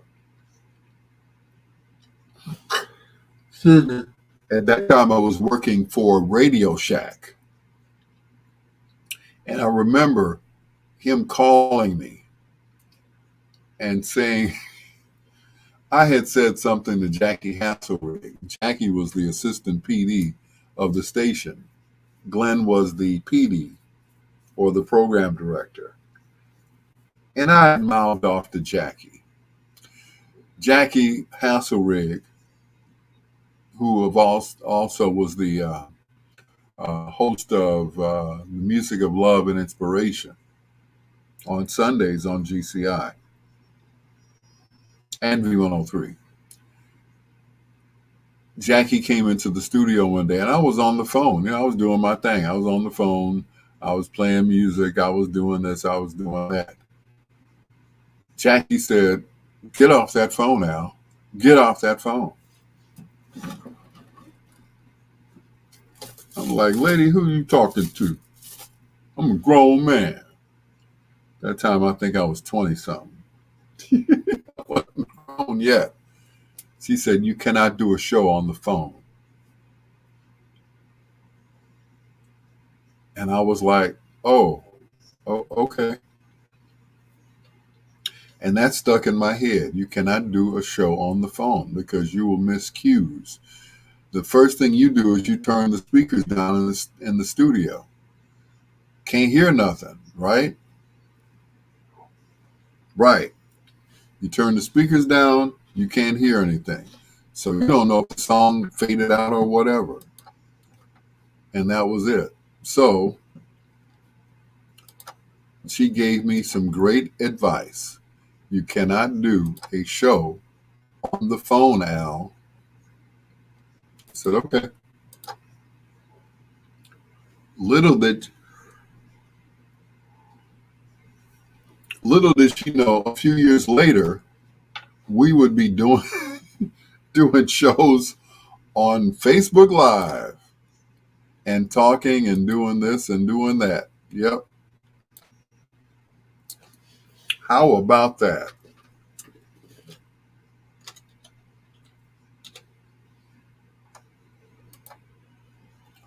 Who knew, right? Well, at least I don't have to pick up the phone. I can just look into the camera and talk to you guys. You know, you can't do a show on the phone, Al. Hang up the phone, Al. So, you know, I brushed it off. I blew it off. And like I said at the time, Ben Cosby was my boss. So Glenn called me at my job. I was working at Radio Shack on 85th and Cottage Grove. He said, I don't give a whatever. When Jackie gives you an order, it's as if you're taking the order from me. I was like, okay, yes, sir. After that, Glenn and I were cool. A few years later, Glenn and I worked together at 103.5. I was the board op / engineer / producer of the Super Snake show, and he was doing overnights on 103.5. And I remember seeing one of their brochures, and this was for potential people who wanted to buy time on the radio station, potential, advertisers. And in big bold letters on this one piece of paper that said, we are not an urban station.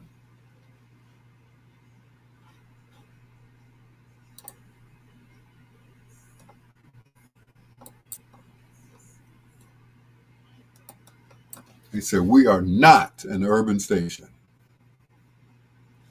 I'm like, but you all are playing Earth, Wind, and Fire, Kool and the Gang, James Brown, Aretha Franklin, Earth, Wind, and Fire, Kool and the Gang, and anything that Motown made. So they were, playing most of that stuff. So Vic Jackson, what's going on, Slick Vic? So they were playing all of our music, but they were saying we are not an African-American station. We are not an urban station. It's like, well, okay, we'll stop playing our music. But they were killing it. The ratings were going through the roof. So what happened was, when they became a part of iHeart, they had to drop that format because the music that they were playing was what V103 should have been playing. So they had to drop that format and go to a pop format or a top 40 format so that they could go against another station that was not an iHeart radio station. Which is why, exactly, black exploitation, which is why NUA, WNUA 95.5 went off the air because they were playing too much, Luther, Jeffrey Osborne, Anita Baker, that type of music.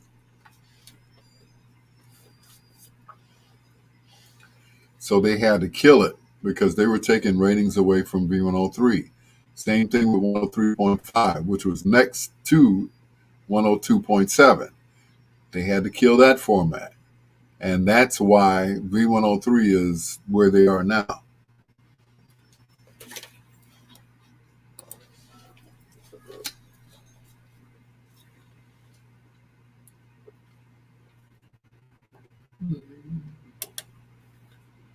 William Bell, and I forgot to be your lover, but I won't forget next time. It's your Dr. Al Greer. This is Bedtime Stories, the show designed with the lovers in mind, where we put you to bed but never to sleep with the greatest love songs of all time here on the internet. It is almost time for foreplay. It snuck up on me. Snuck up on me. I was like, okay, what's really going on? All right. Once again, thank you to Michaels for chiming in. Slick Vic Jackson, Lawana Trailer, thank you. I appreciate you guys. This is Bedtime Stories, sponsored by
on WOSD Radio DB Chicago, WDLB Indianapolis, and WRLN, which is the best music of your life, a Ray Neal media station. It's your Dr. Al Greer, and it's time for foreplay.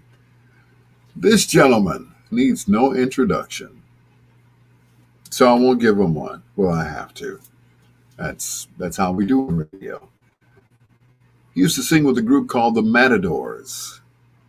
They were I guess, they patterned themselves after the Platters. And they were called the Matadors. But when they met Barry Gordy, he was like, you guys are going to have to change that. You guys look nothing like Matadors. They'll wear those little short jackets and everything else. Plus, you got a girl in the group. So they quickly changed their name to the Miracles. And then later on in 1967, they were Smokey Robinson and the Miracles. Smokey, of course, was the principal songwriter, the lead singer, and at times songwriter or principal songwriter for Motown Records. This man wrote everything. He wrote My Girl, My Guy, My Baby Must Be a Magician for the Marvelettes, and of course, every hit that the Miracles made, just about every hit.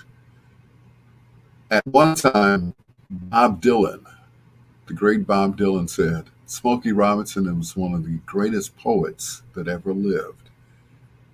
And you know what? Bob Dylan was absolutely right. Tonight, in Foreplay, we feature the music of William Smokey Robinson. Happy belated birthday, Smokey. His baby come close on Bedtime Stories. College buddies, how about that? Small world. Yep. 82nd birthday. That's why we're featuring him in Foreplay. He's in Foreplay.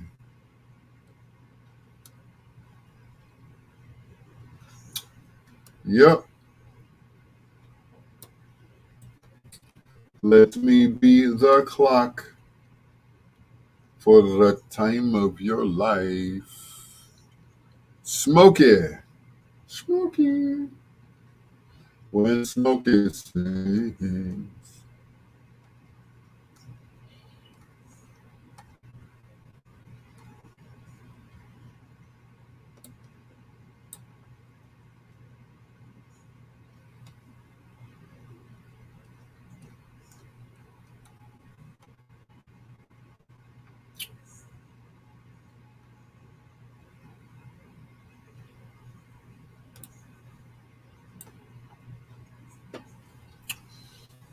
Troy Anthony requesting grits ain't groceries by.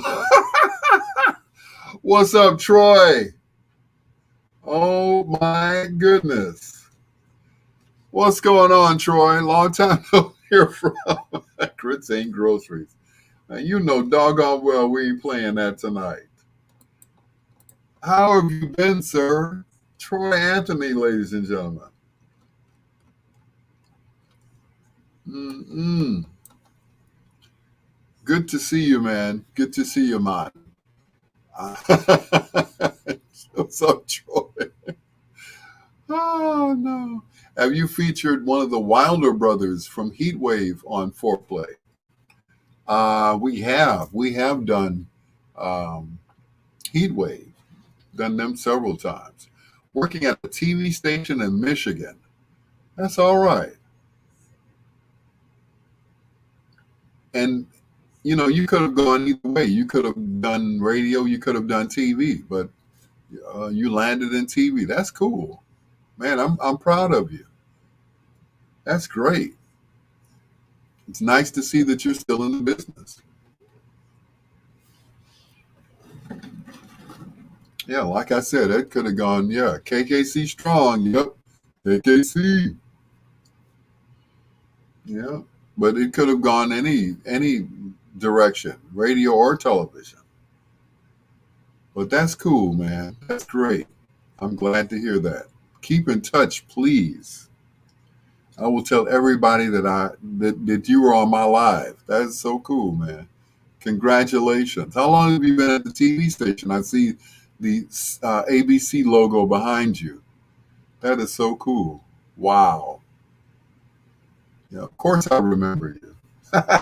Of course I do. Yep. Troy, the cool white boy. I remember. 7 months of producer. Okay. Oh, cool. That's what's up.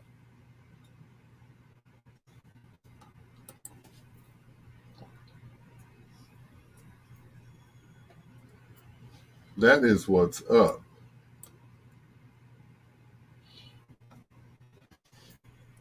That's right, the soul pole. Yeah. I remember. I remember the soul pole. But that is so cool. I'm proud of you. It's to see the former students from KKC doing something. That's cool. That is cool. I'm glad that you landed something, and that's wonderful. I'm glad to hear that, man. You know, so many people dropped out, didn't make it, couldn't take it, had to fake it.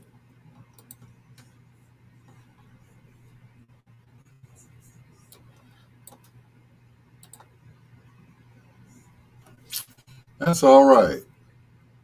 Cool. Congratulations, Troy. Keep up the good work, man. Keep in touch.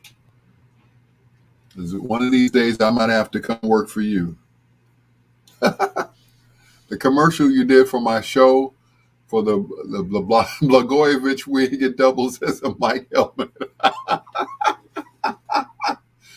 Oh, you remember that? Wow. Oh boy, that is all right. The Blagojevich wig doubles as a mic helmet.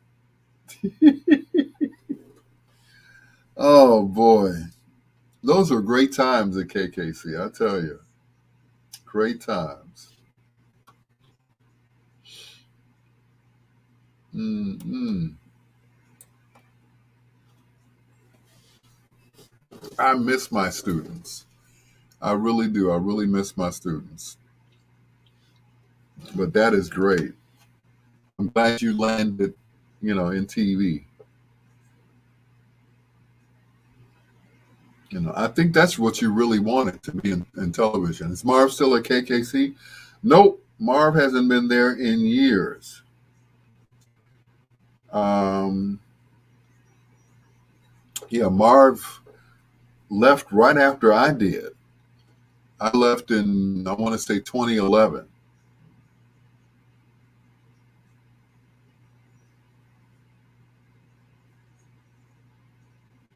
Yeah.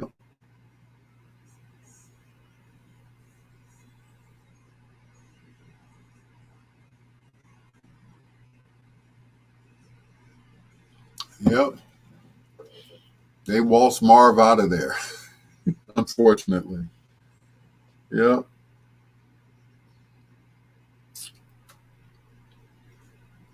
I'm not going to go into what type of music do you play on this show.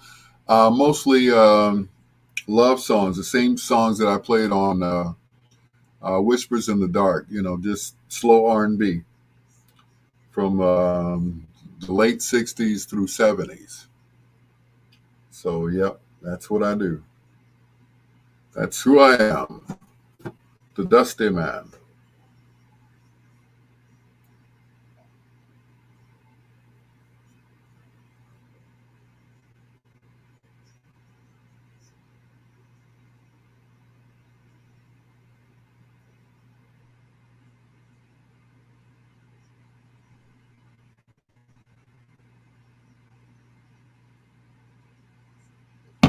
Yep.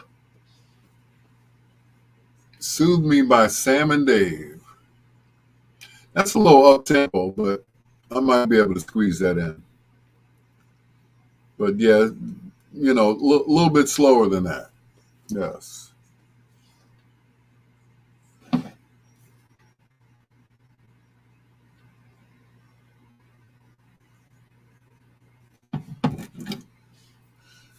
Soothe me, baby, soothe me with your kindness.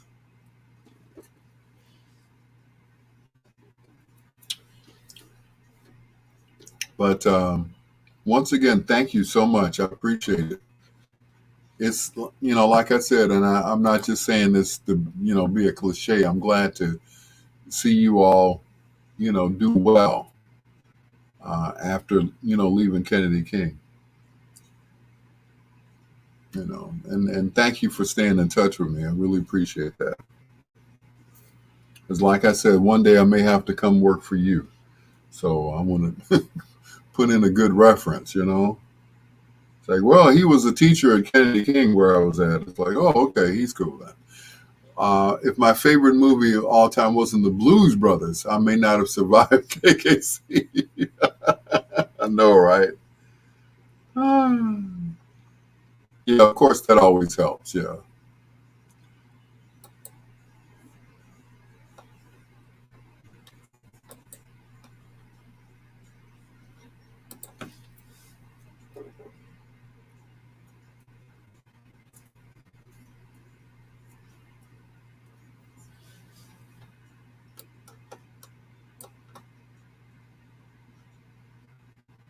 But that's okay. It's you know, once again, it's good to see any of my former students flourish and do well. That is great. I'm proud of you. I'm happy for you. I really am. You know, that is great. Fantastic.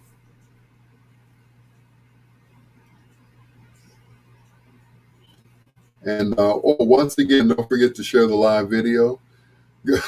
Hey, Elo, good morning. Good morning. How are you, my darling?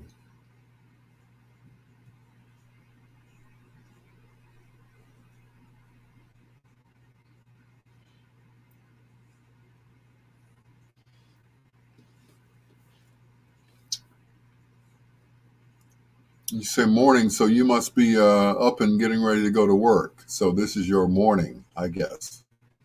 Well, thank you, Elo.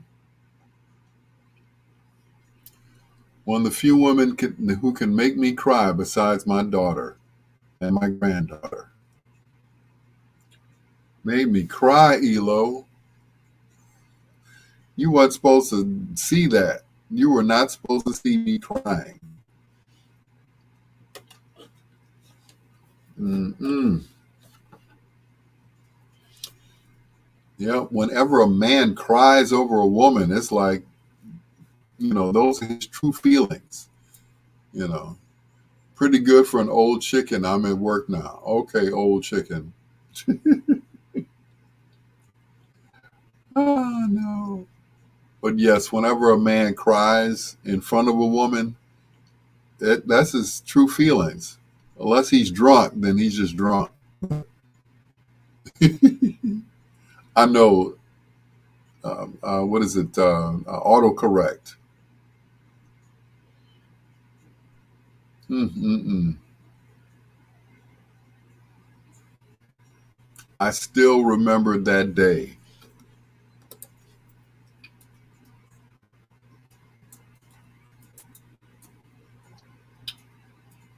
You got me, girl. You got me. You got me. You got me for old chicken. Mm-mm-mm.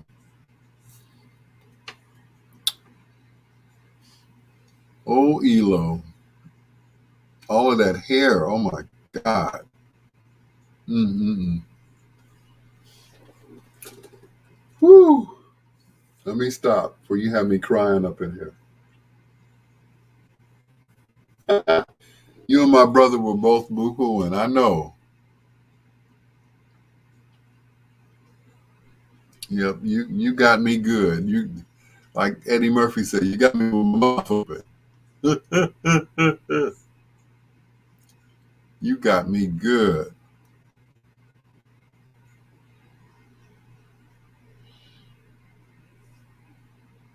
I could imagine he was crying. I could imagine that.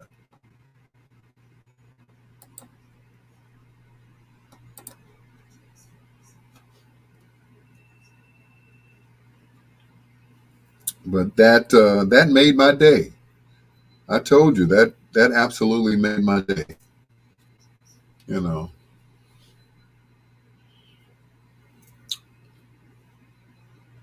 I swear I was ready to move that day. It's like, ooh, Minnesota ain't that far away. I can always come back on the weekends. Yeah,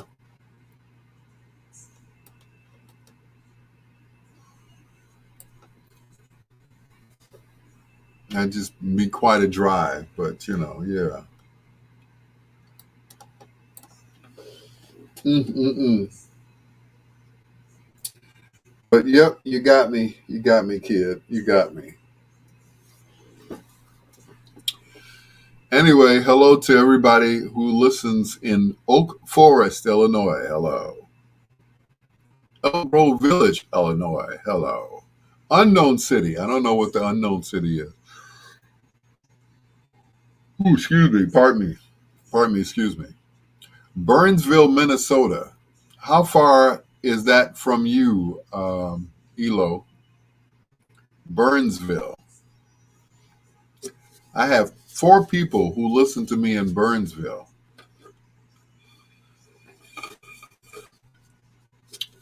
and I don't even know anybody in Burnsville.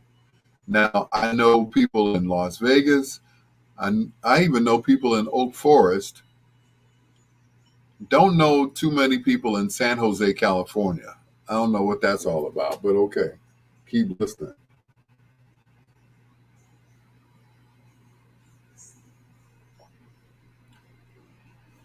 I think I know who that is. I think that's how far where from Burnsville, Minnesota. Burnsville.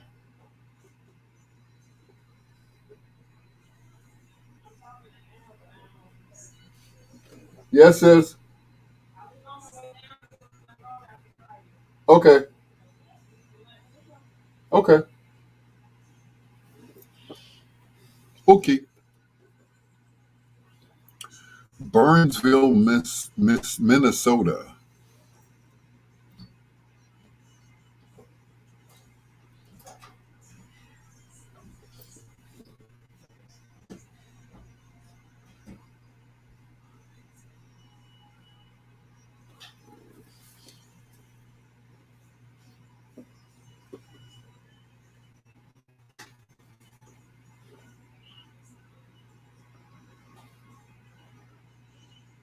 So you're in Burnsville? Oh, okay. No wonder. Okay. Burnsville.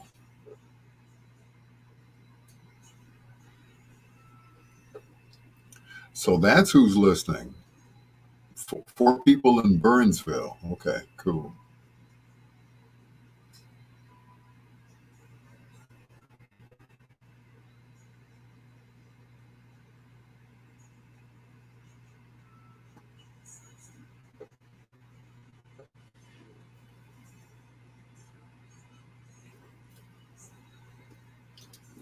Shout out to Burnsville, Minnesota.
Good night, sis.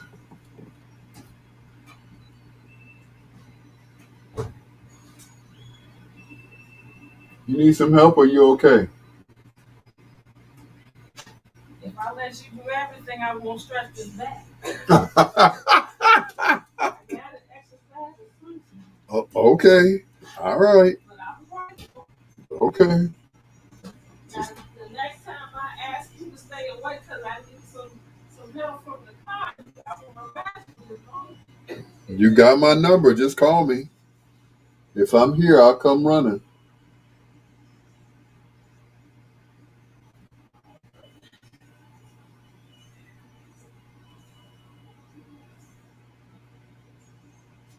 This light is fading fast. Didn't we just put batteries in it? Did we just put batteries in it? Yes, and it's fading. It's low right now. Oh, wow. Turn it off.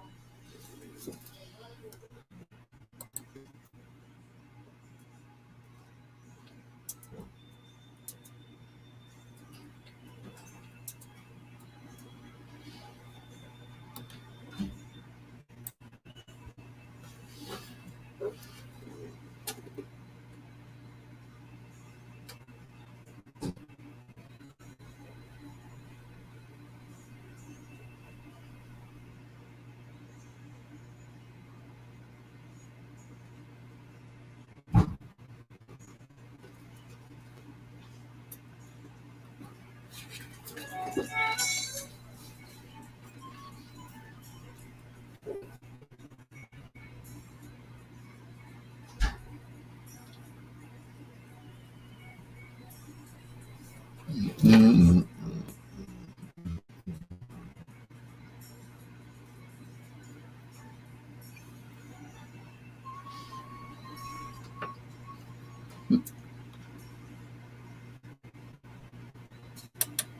Mm-mm. The song that started a whole slew of radio stations playing slow music at night. Yep. Thank you, Melvin Lindsay. Thank you, brother. Quiet Storm from Smokey Robinson, who made 82 years young a couple of days ago. Right here on Bedtime Stories with your peanut butter brother, Dr. Al Greer. I neglected to play one particular song by Smokey, so I have to set it up first. Okay, here's the deal. This song was originally supposed to be the flip side or the B-side, as we say, of a song that he redid that he wrote for the Temptations. That song, of course, was Get Ready. Well, he did a souped up disco version of Get Ready. And on the B side, well, actually, Get Ready was supposed to be the A side. The B side was this song, Cruisin', which just happened to be the last song on the album where there's smoke. It was the last cut on the album. And this became one of his signature songs. It went R&B, it went pop, it went all over the place. And it all started here in Chicago with a program director by the name of E. Rodney Jones. He flipped it over, he said, "Smoke. This is your hit right here." Chicago made it a hit all over the world. Here's Cruisin' from Smokey.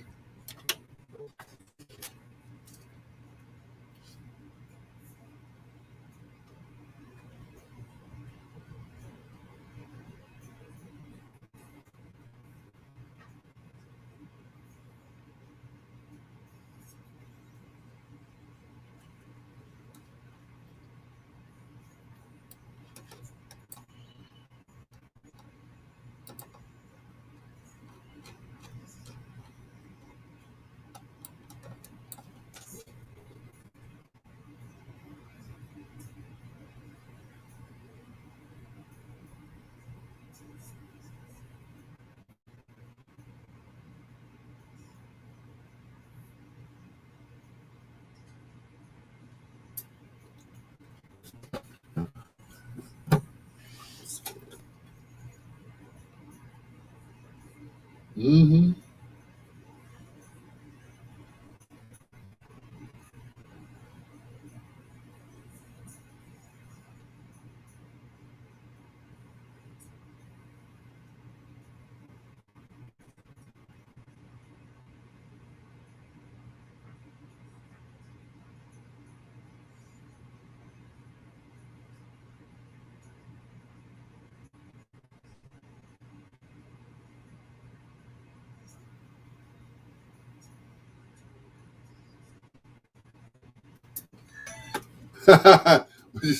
Nobody comes within 25 miles of him. Good play on words, Troy. 25 miles from home, girl. My feet are hurting mighty bad. And it seemed like Edwin Starr sounded a lot older than what he was. He was only in his late 20s, but he sounded like a journeyman soul man for years. Edwin Starr. Yeah.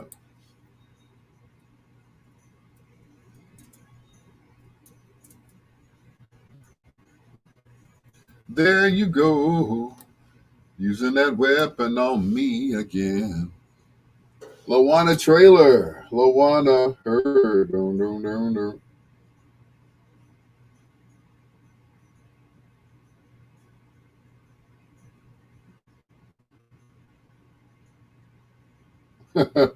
That's right. I love the YouTube clip of him performing 25 miles on some show. He looks like he looked like a robot. I know, right? Kind of reminds you of the movie The Wiz. You know, he looked like he wanted to sing "Slide Some Oil to Me."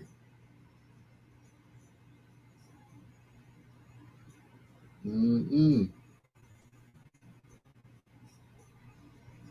Yep. Good old Edwin Starr.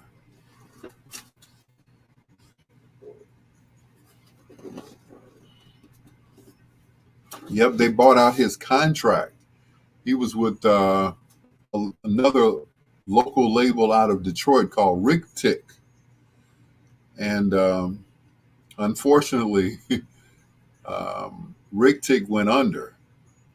It went under right after his contract was bought out by Motown. And they didn't know what to do with him, you know.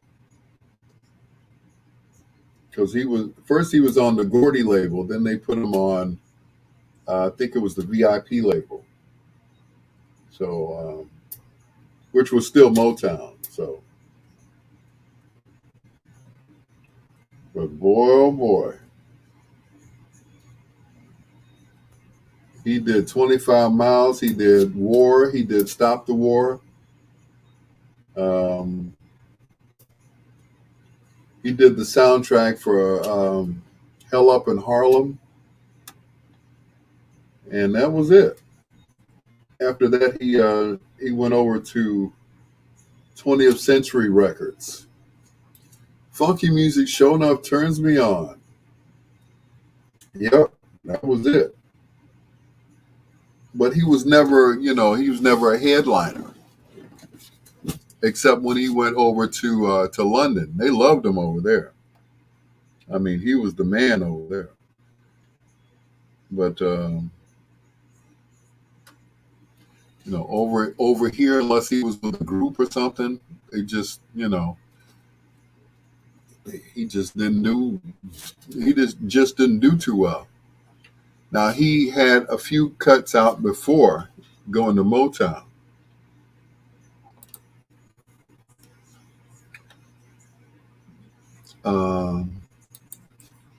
Stopper on Sight. What was the other one? Agent 00 Soul. Stuff like that. This was the pre-Motown days. But when he got on Motown, boy, it's like they didn't know what to do with him.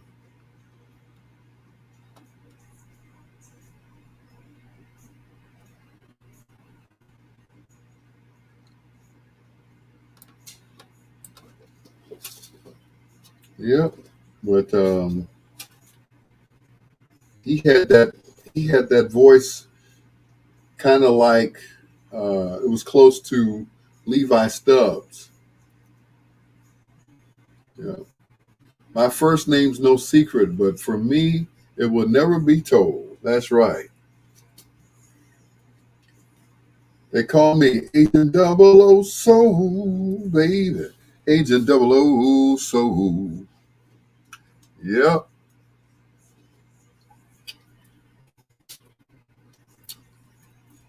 Yeah. 00 Soul. You know who used to use that? Frankie Crocker used to use that. 00 Soul. Did you ever watch the documentary on Charlie Pride? No, I did not, but I will. I was not a big country fan, but when the Old Bridge Boys came out with Elvira, I was like, yeah, I like that. But Charlie was like, he put soul in the country music.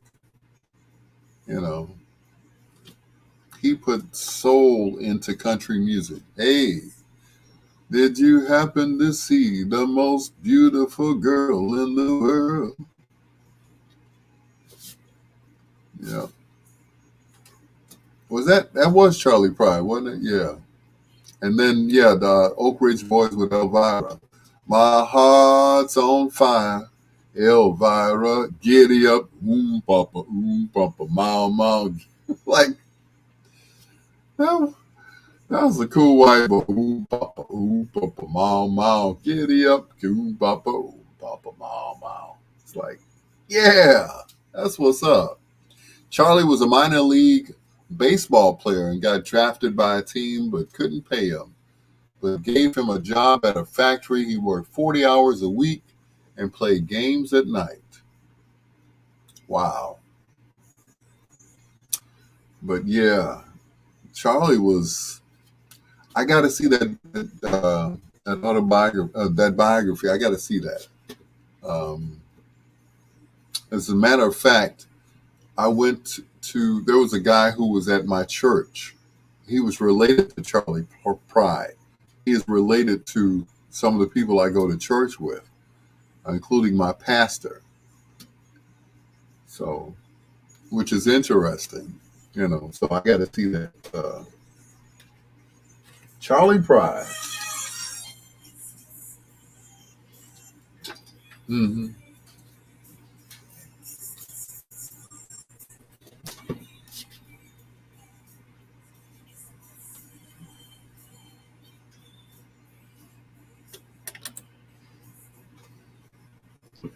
Jody Watley, Jeffrey Daniels, Howard Hewitt, the classic lineup of Shalimar.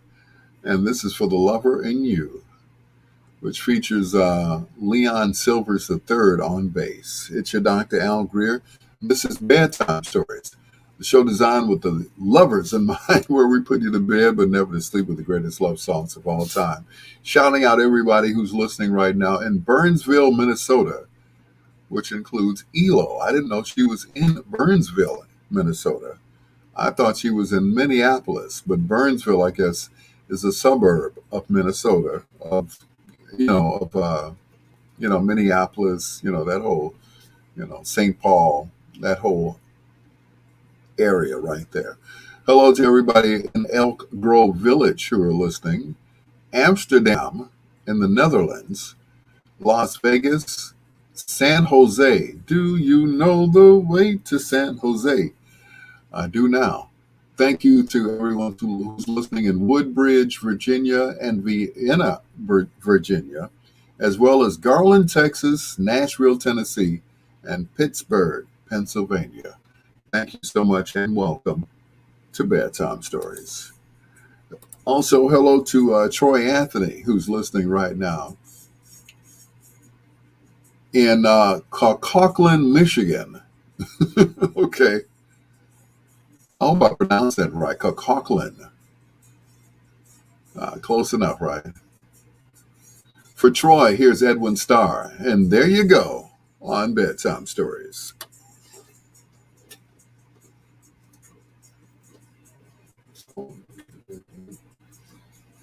You're welcome, Lawana. Lawana Heard. Boom, boom, boom, boom.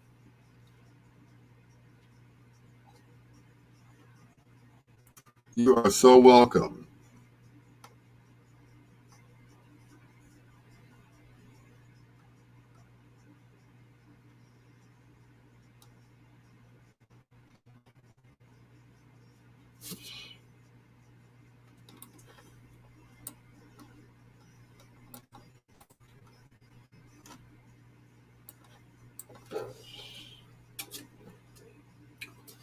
Coquitlam.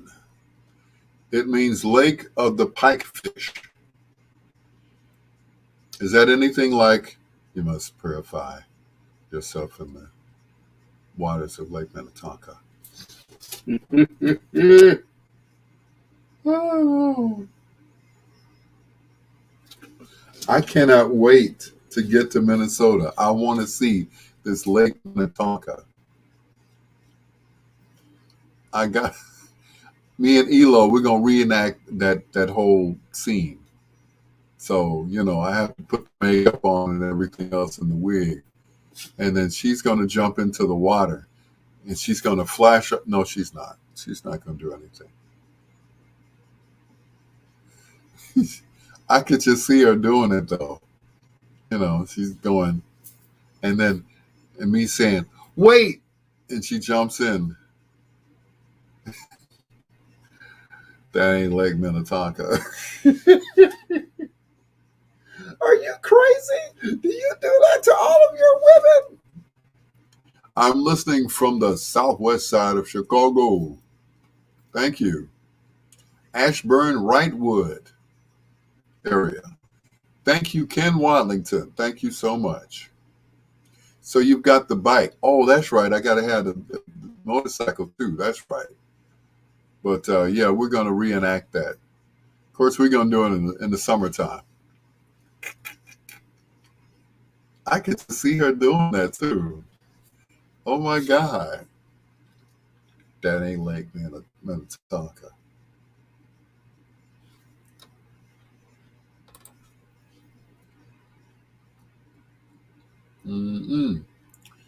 Well, Jump into the Water is actually in Henderson, Minnesota, which makes this remark true. Okay. So we're going to reenact that scene? I make a too tall prince, don't I, Ken? I'm too tall prince. Mm-mm.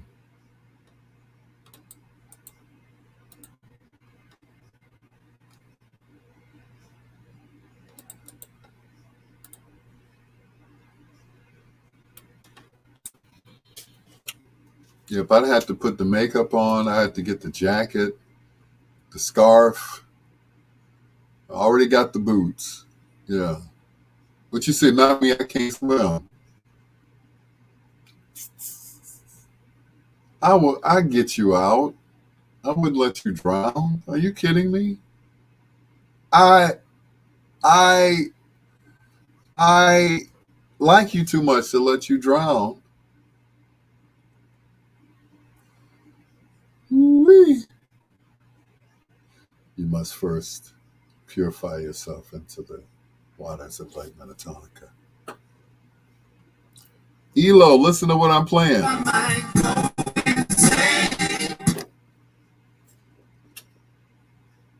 Can't play it too loud because what happens is Warner Brothers will shut me off.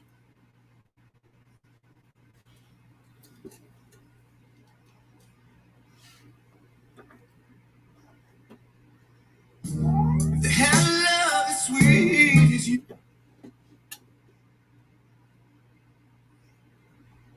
It said this fits 10 seconds of a song that is not owned by you. Mm-mm. This is the song we met on, sweetheart.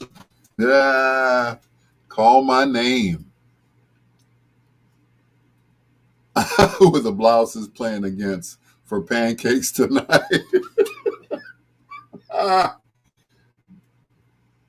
Pancakes, bitches. Mm-mm. And the cool thing about it is Prince could actually hoop, but I think that's what messed his legs up or his hips trying to play basketball in heels. I think that may have had something to do with it too. That and he was jumping off speakers doing splits. I'm like, good Lord. Woo. Like, ouch. The blouses versus the skins. Pancakes. They said he made pancakes the next day too. Mm-mm. Which is interesting because Dave Chappelle played two iconic R&B singers who are both now dead. Hooped in heels, splits, and then pulled back up. Wow. Whew. Man, you have to admit he is truly missed. Elo and I talk about him all the time. We always say, Greg Dorsey, come on in. Come on in. Well, I'm just having fun. AG, just having fun. Talking about Elo. But boy, oh boy, we talk about him like, and it's strange because when Prince passed, it seemed like we had lost, a family member. It was nothing to see him just walk around and be a regular person. And that's what he was. He just, yeah.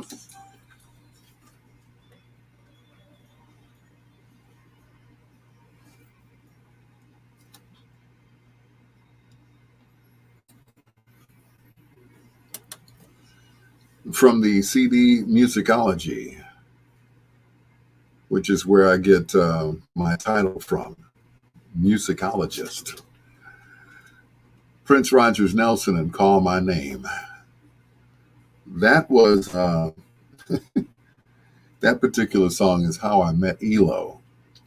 That song was playing one night in a club called Berlin on the north side of Chicago.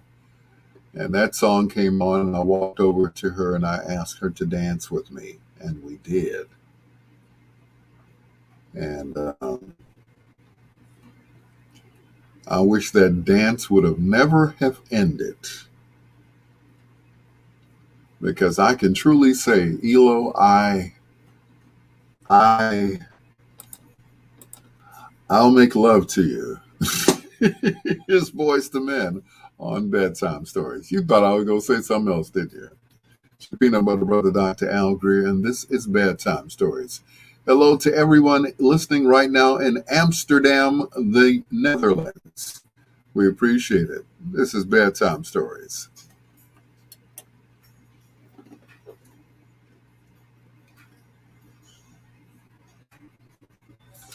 The candlelights.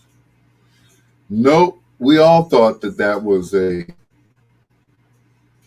rotten trick. We really did. Yeah.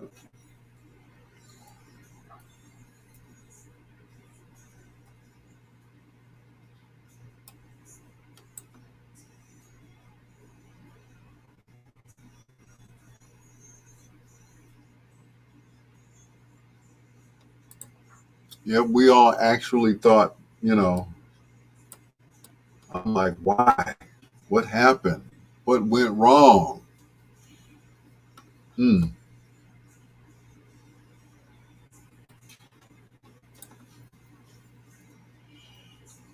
But they said that he had died once before. He was in a plane. They had to touch down. They were over Chicago somewhere. The plane landed. They rushed him to the hospital.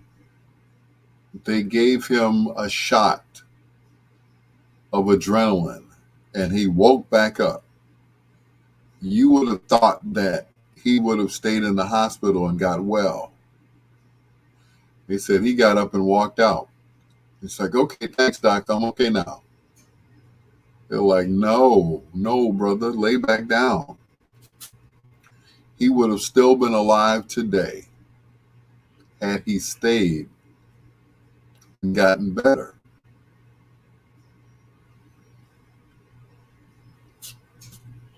But it was not to happen. And everybody thought, yeah, it was everybody thought it was a bad joke. Here we saw, we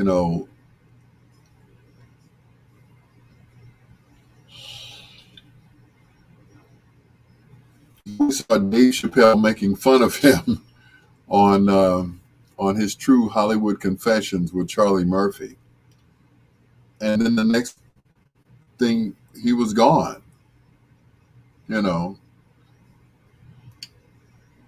It was like, it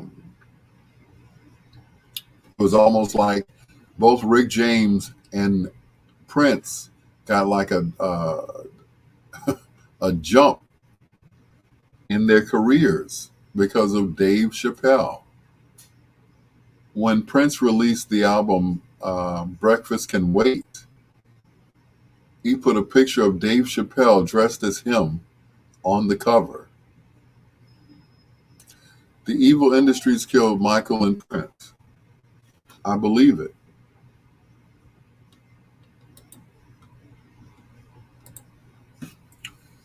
Because when Michael asked for his catalog back, that's when he met his demise. Same thing with Prince. When he got his catalog of his music back, that was it. Warner Brothers helped him build Paisley Park, where he lived, and did all of his music and recorded his music and his videos and everything else. Every time a brother does well, and they can't control him, that's when that's what happens.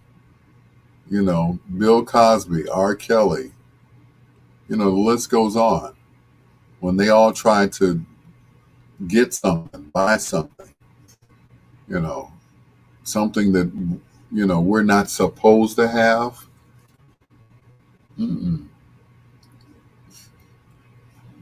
I'm sure they were laughing. I'm sure Bill was talking to his friends. Yeah, I'm thinking about buying NBC or CBS. They're like, oh.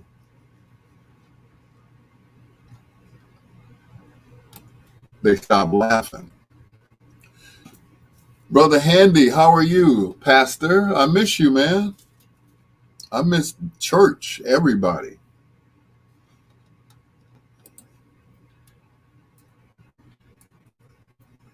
Yep, I miss coming to church. It's like when I get out of one church, I usually would, head over to the other one. It's like, it's rough.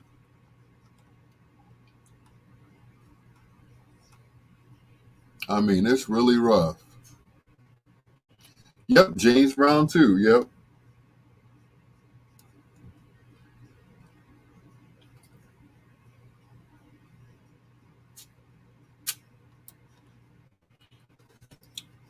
Yep, whenever we tried to get something, that's it. We miss you, sir. We'll be back in March, first Sunday. All right. I'm looking forward to it. I really am. I miss my church family. I mean, going to this other church is okay, but I don't know these people. I've been going there for a couple of months now, and I still don't know their names. I really don't. I know that the bishop his name is Bishop Cedric Dupree. His wife is the first lady. I don't know her name. And the other members, I don't know their names. One of the deacons, I can't think of his name, but that's just it. I can name everybody at Build Up. It's they're so, how can I say it? It's so impersonal over there. He rules with the iron fist. Somebody gets up and goes to the bathroom. He tells, where you going, brother so-and-so? I'm like, the bathroom. You just went to the bathroom a few minutes ago. Sit back down. I'm like, oh, wait a minute now. Old folks got to go pee. You can't be stopping nobody from going to the bathroom, brother. I know. No place like home, man. No place like home. Really miss it, man. I really do. I believe they tried to take Curtis Mayfield out when they dropped the overhead lights on him. That was an accident. That was the wind doing that. I don't think that was anything that was, that wasn't a man-made type thing. He was outside, the wind blew, and that's when the lighting fell on. But I don't think that was something that was planned. I think that was just an act of nature.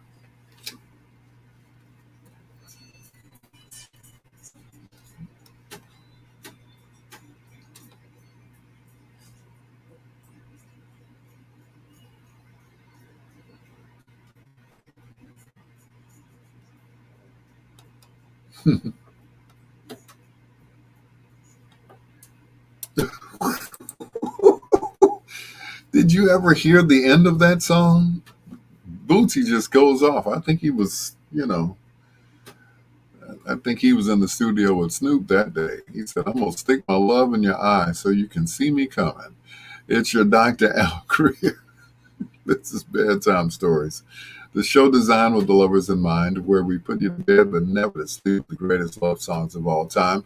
Hello to Ken Watlington, a.k.a. Kenny Cool Cat, and also my brother from another mother, Pastor Tyrone Handy Sr. I miss my family over at Build Up so much. I have not seen them, it seems like, in almost a year, even though it's only been a few months.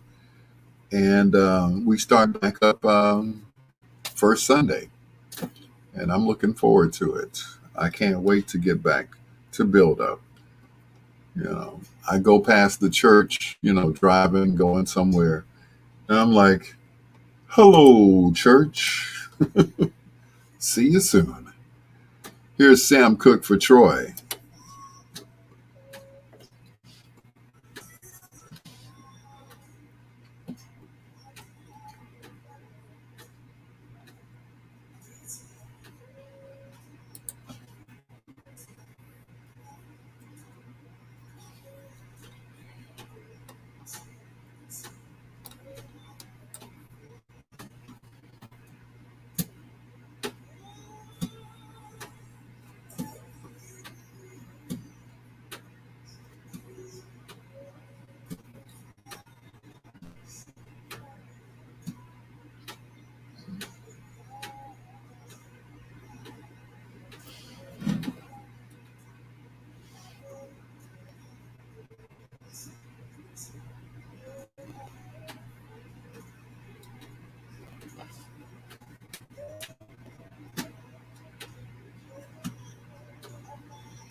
Oh, yeah.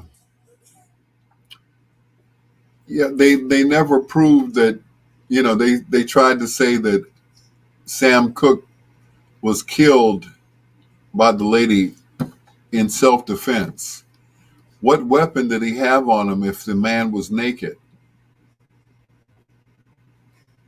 Sam Cooke was naked. He ran into the office of the motel yelling, "Where is she? Where is she? She stole my clothes." And he didn't have anything on him. What you know what weapon did he have? Nothing. So that's it. But yeah, and that had a lot to do with the fact that Sam owned his entire catalog of all of his music. He leased the masters to RCA so that they could release them, but he owned them. There are only a few people who are like that. Him, Johnny Mathis, James Brown, Prince, and Michael Jackson.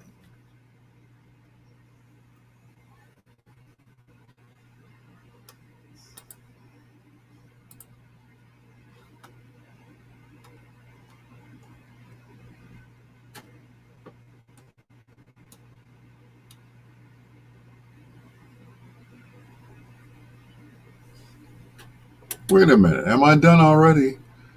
I guess I am. I want to play one more song. I cut myself off. I didn't have enough time. Thank you so much for staying up with me as always. To Troy, thank you so much, man. Thank you for staying in touch, stay in touch, and then I'll thank you later. Also, thank you to Lee Michaels, who chimed in earlier, Dr. Ron Ford, and Chris Bass, Ken Wadlington, LT, Lawana Trailer, thank you so much, Elo, and the one and only Rita, the two Gary girls. Thank you so much for chiming in. I appreciate it. Love you too, Troy, man. Once again, keep in touch. Troy was one of our students over at Kennedy King when I was teaching over there. And it just does my heart proud that some of the students that we taught at Kennedy King are still in the business,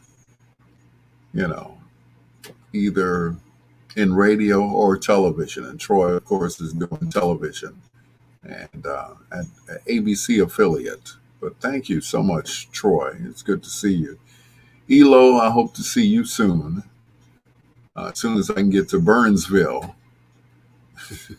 It's the last train to Burnsville, and I'll meet you at the station. Anyway, that's Clarksville. I'm sorry. Did I forget anybody? If I forgot your name, charge it to my head and not to my heart. Oh, Queen Janine, thank you so much. She checked in earlier before I could get my video straight because it kept, yeah. Anyway, Lawana wants to know, did I keep in touch with Rick Crum? All the time. He hits me up. He's doing pretty fair for a square. Yeah. Gets around in a wheelchair faster than I can ever walk. Anyway, we do it again real soon right here on Bedtime Stories. Thank you so much once again for staying up with me. Till next time, blue skies, green lights, and peace. Good night, Elo. Talk with you soon.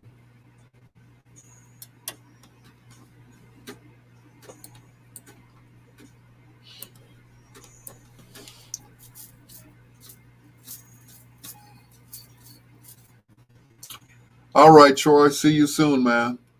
Once again, thank you. Appreciate you.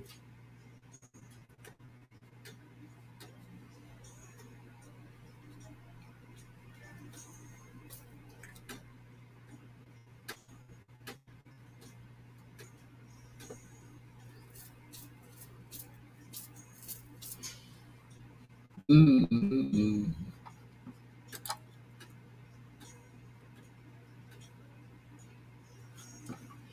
Mm.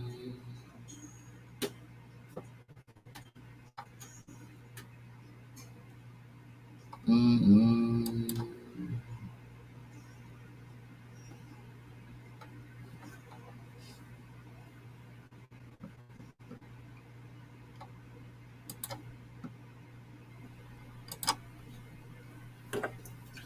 Thank you guys once again. Appreciate you all. Peace out. And enjoy the rest of your evening/morning, depending on what time you're listening. Thank you again. And peace. Nighty night.